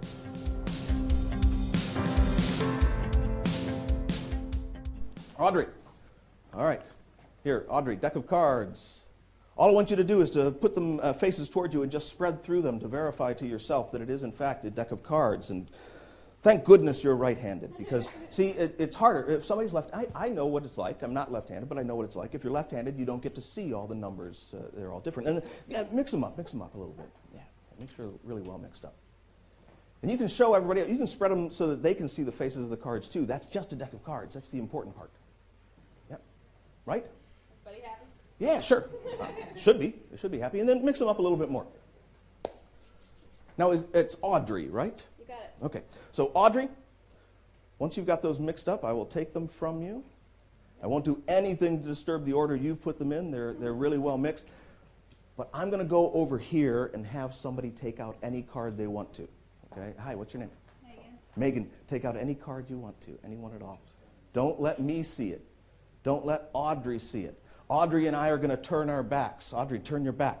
All right, Megan, you can show it to everybody else, and if they can't see it, maybe here, Audrey, look over this way, because that way we can't see the monitor. Yep. All right, Megan, you can put your card down now and just hold on to it. Let's find somebody else. We're going to go right here. Hi, what's your name? Just take any card out. Yeah, fantastic. You don't have to take that one. That one was right in the middle, and it was pretty obvious. Yeah, it's not like I'm honestly, I don't care what card you take. You've got a card, right? We're going to do the same thing. So turn your back. Turn and face over this way so that we can't see it. And hold the card up. What was it, John or Josh? John. John. All right, John, hold it up so that everybody can see it. That's fantastic. You got it? And then put it down so we can't see it anymore. And then let's see. We're going to go over here. Hi, what's your name? Christopher. Christopher. All right, Christopher, same thing. Just going to reach in there. You're going to take out absolutely any one that you want. You got one. Fantastic. We're going to do the same thing. We're going to turn our back. All right, Christopher, show the card around to everybody. And then I'm going to go over here. Hi. Oh, hi. It's Megan, right? Yep. All right, terrific. You're going to put your card any place in there that you want to. Just put it right in. That's awesome. And we're going to go over here. We're going to go to John. Where's John? John, right there. Okay? And then Christopher. Christopher's over here. Christopher, put it right in there. Anywhere at all. Okay. Terrific. All right. And I'm going to mix these up.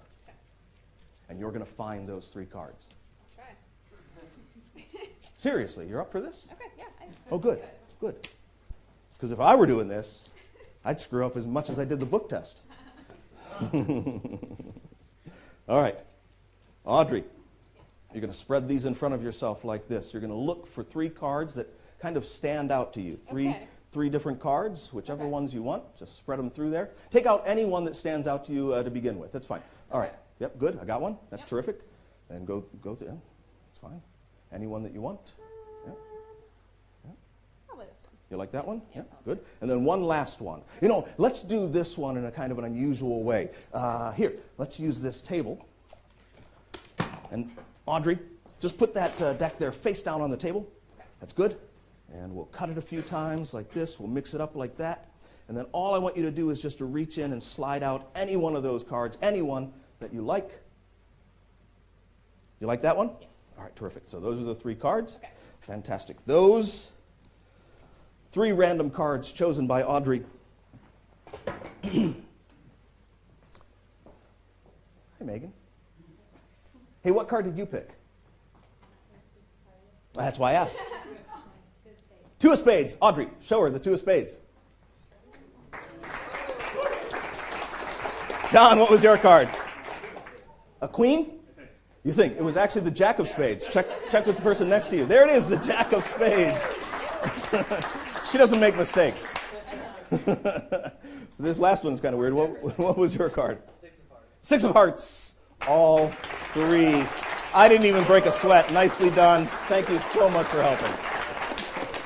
Okay, I think this is a pretty convincing and deceptive card trick, and if you didn't know about the method, it could possibly fly right by you and fool you. And basically, you've got a spectator on stage who's able to find 3 selections and under kind of test conditions.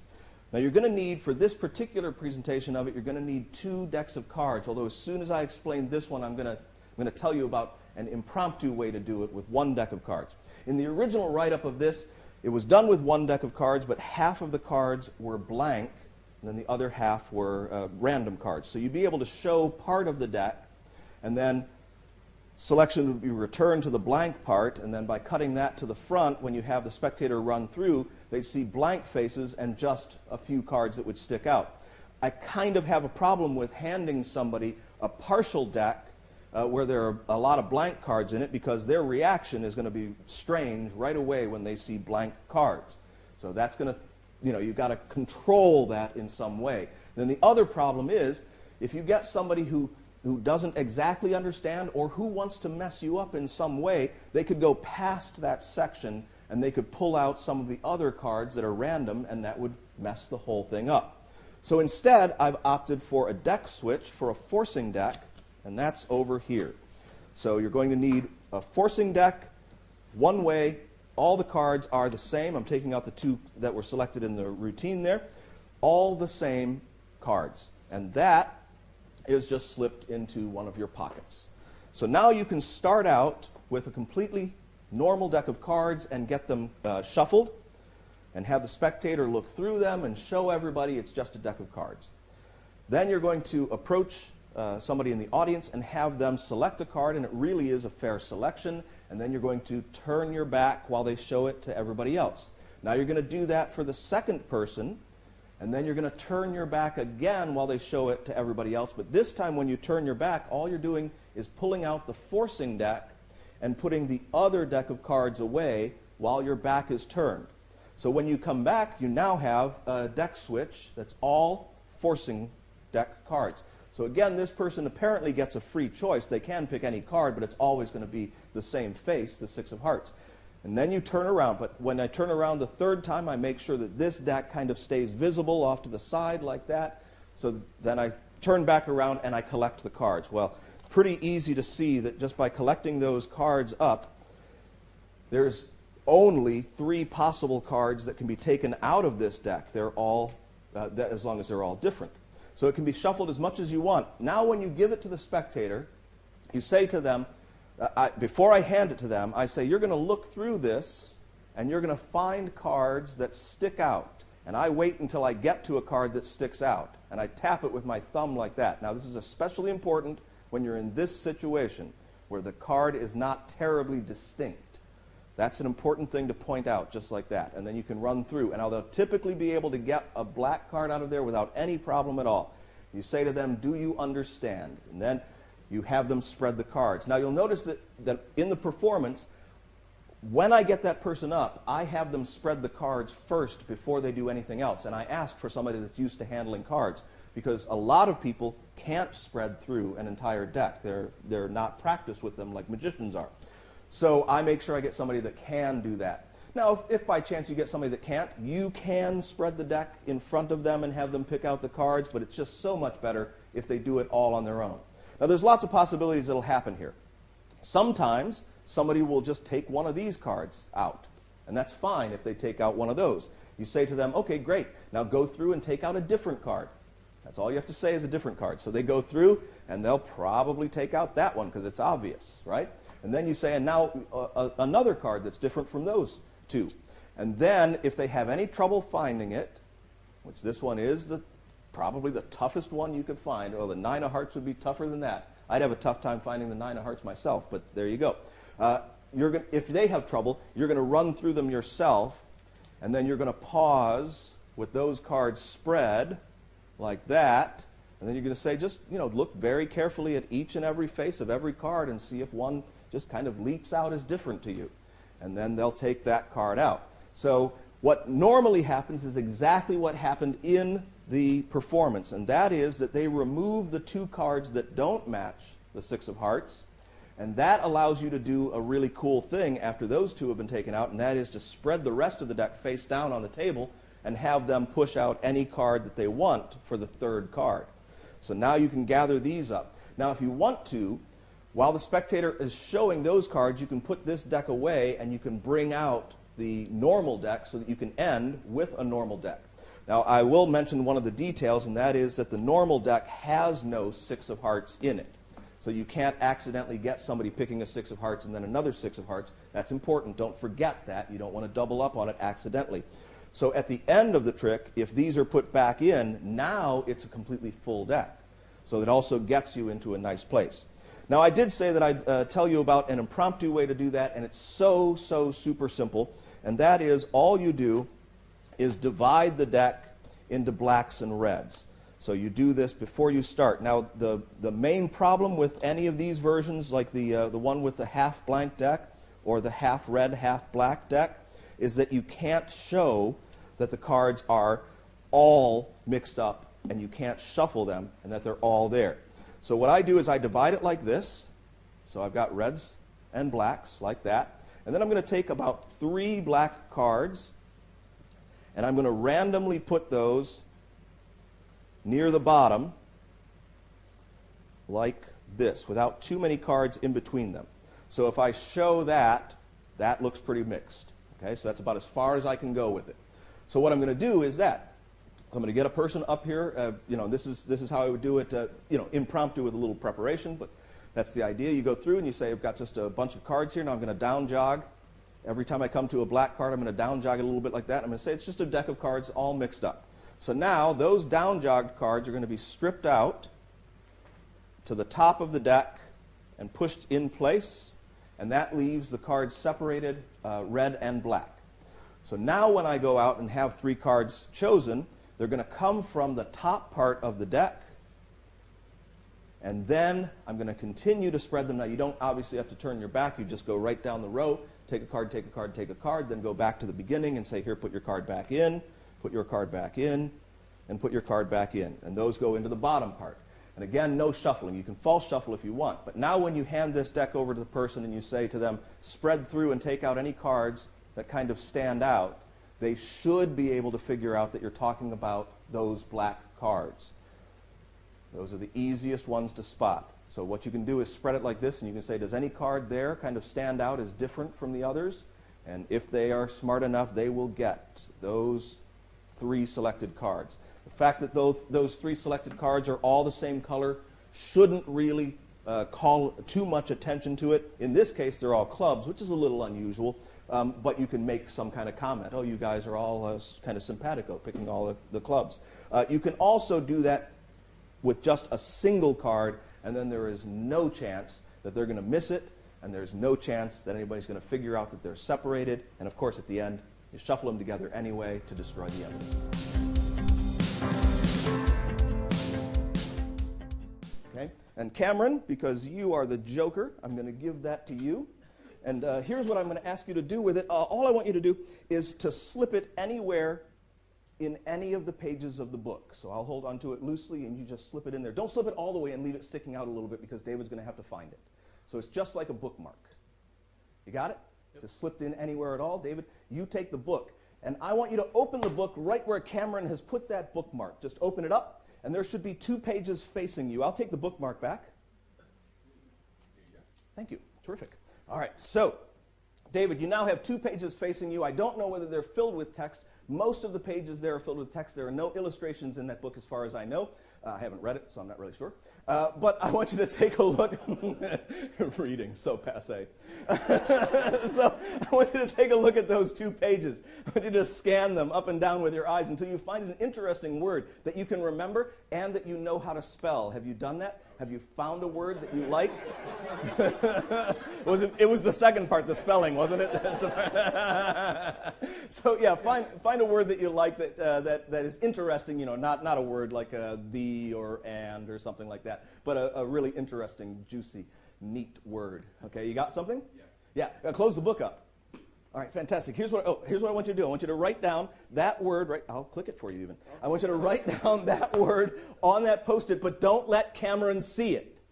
Both of us will be facing away from you while you do this. Write it down so that Cameron will be able to read it legibly.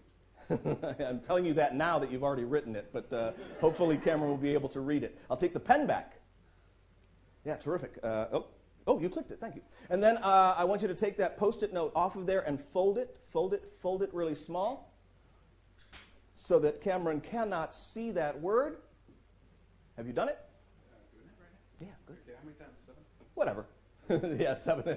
No, fold it 8 times. Let's see you do that. You know. All right. Cameron, you can turn it around now. Sorry. Were you off there in the distance? So Cameron, you're going to take that Post-it note. You hold on to it. So, David, you can hand it to Cameron. I don't want to touch it. No, keep it out here. Keep it out here. Because that's going to verify the word that was chosen by both of you. Now, for this to actually work, I would have to be working with both of you and have prepared this in advance, but we've never met before, have we? No. That's exactly what somebody that I was working with would say. And Cameron, you don't have any idea what word that is, do you? Again, exactly what somebody I was working with would say, but you're telling the truth in this case. Yeah. Yeah, all right. So I don't know either of you. Move in a little bit closer. A little bit closer, that's perfect. All right, so Cameron, you could have slipped that Post-it note anywhere at all inside the entire book. But did you notice what the page numbers were where you put the Post-it note? Yes. You did. Was I supposed to? That's good. No. Most people don't. I'm actually surprised. Did you notice the page numbers when you opened up the book? Yeah. You did. Oh, I'm shocked. This may actually work. That's good. You both, I don't know the page numbers because I never looked at anything. But you guys know the page numbers already. Now, did you happen to, when you slipped it in there, did you happen to look over the pages and see any of the words? No. Oh, it's too bad. You're gonna have to guess. Because you're going to guess the word that's on that Post-it right now. No. He was told not to pick the or and. Okay. It's okay. It's all right. Relax. Guess the word on that Post-it right now. David? Well, that's his name. And the odds of that actually being. You stay, Cameron. You stay there. David, how well do you know Cameron? Pretty well. Fair enough. Okay, fair enough. All right. Sorry. Cameron, you're on the spot. I understand that. Okay, you're on the spot. Clear your mind. Wow, that was fast. I've never said, what's going on?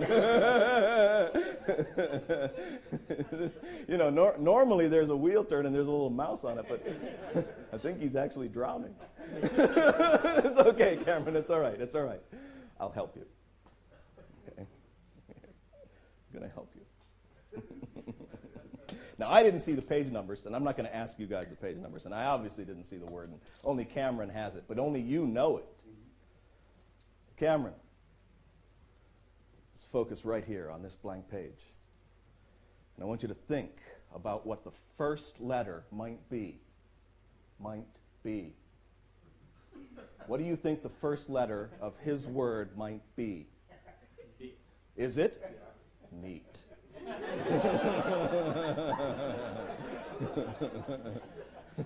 Now, Cameron, you are going to try to tell us the next letter. Is it? Oh, cool. Cool. All right. Cameron, did you get good grades in school?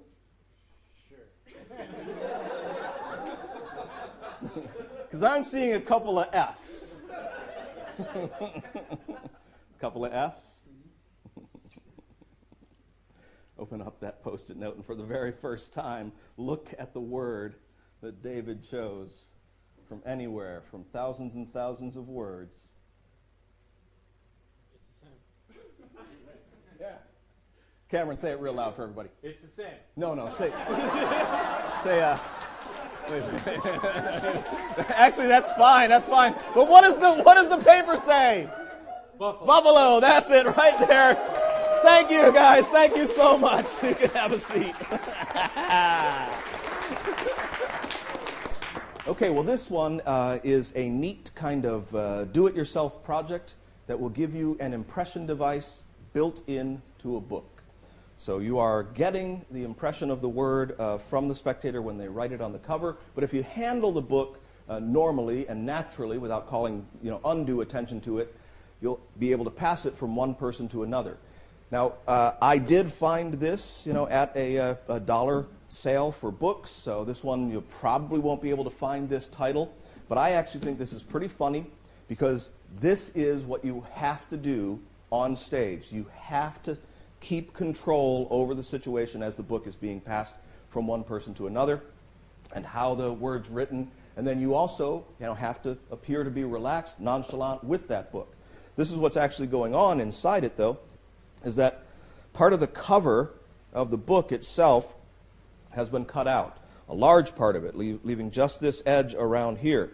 Now, the way you cut this out is with an X-Acto knife, and you want to slightly angle the X-Acto knife so that this part of the cover will easily release from it.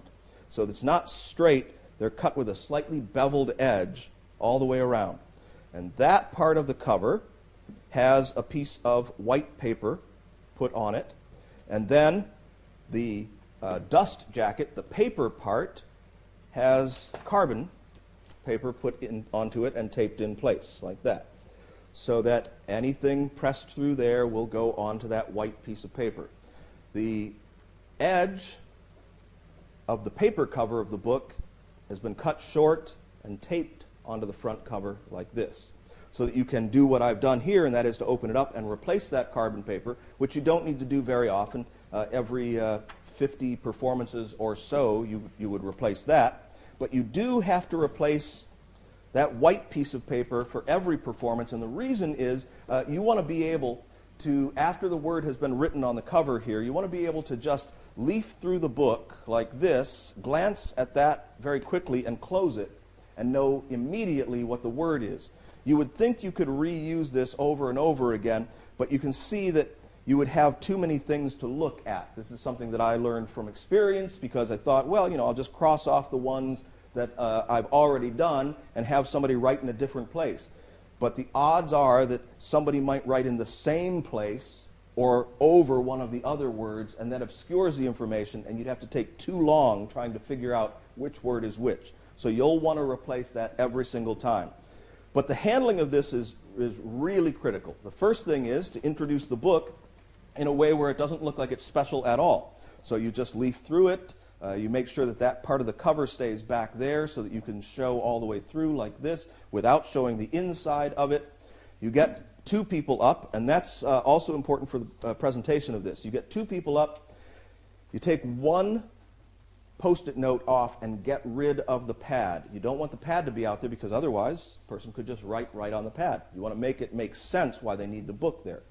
So you're going to give this to one person and have them slip it in anywhere as a bookmark. Then it goes back to this person, and you turn your back and have them open it up there. Now here's the most critical part. When they open that up, you'll want to get the Post-it note back from them, and you'll want to focus them on those pages so that they don't feel the cover or open the cover or look at the cover. Just get them to focus on those pages and pick out some word. I'm going to pick out one word right now. They know how to spell it, and then they close it.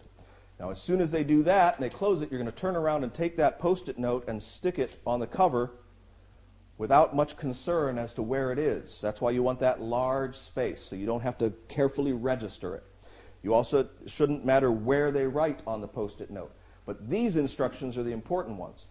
You give them a pen. Don't use a pencil for this, because with a pencil they don't have to press very hard. With a pen, they have to press hard enough to make an impression. It should be a good, actually, it should be a cheap ballpoint pen. You have to press harder with a cheap ballpoint pen.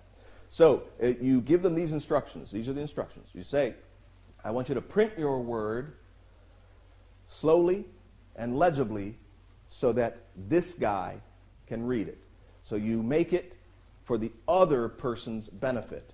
So and this perfectly justifies why it has to be written down. This person doesn't know what the word is. You're having them write it down so that that person can read it later.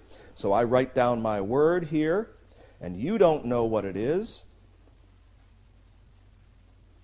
And that is how you spell it. Yep. Yeah, good. So I write it down. Now, they take the Post-it note off themselves and fold it up and hand it over to the other person. Now, once they've done that, you take the pen back from them, you take the book back from them, and then you just leaf through and you say, I couldn't possibly know which 2 pages you've chosen, and so I couldn't know, even if I did, I couldn't know which word you've chosen. Now, in those actions, I've just gotten the word, and I'll show it to you. It's right here. So there's the word, knowledge, right there. And you have to be able to cite it that quickly. So you can see that had it been written a little further down, we wouldn't be able to get it. But if it's the only thing on that page, you'll know it instantly. But it's done in this action, where you're leafing through. You say, well, I couldn't possibly know what page you've chosen, so I couldn't know your word. It flips over, you look down, and close the book. That quick, and then the book goes away. Now you know the word, and you can reveal it any way that you want to. So what I like to do, obviously, is to write it down so that I don't say what it is. And then I turn to the person that has the piece of paper, and I say, and you don't have any idea what his word is, do you? Open up the piece of paper for the first time and announce the word that he's got it only in his mind. They say the word, you can now show them both what you've written. They'll start to react. Then you can show the audience that you've matched this guy's thoughts exactly.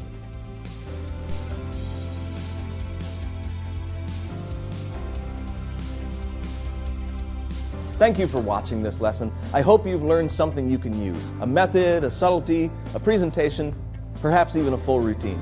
I encourage you to tell me about your favorite parts of this lesson by leaving a review on the site. I read every one of them, and your feedback is important because I strive to create the best instruction possible for you. It'll only take a moment, and everyone will benefit from what you have to say. So, until next time, keep learning, practicing, and performing. I'll be with you every step of the way. See you soon.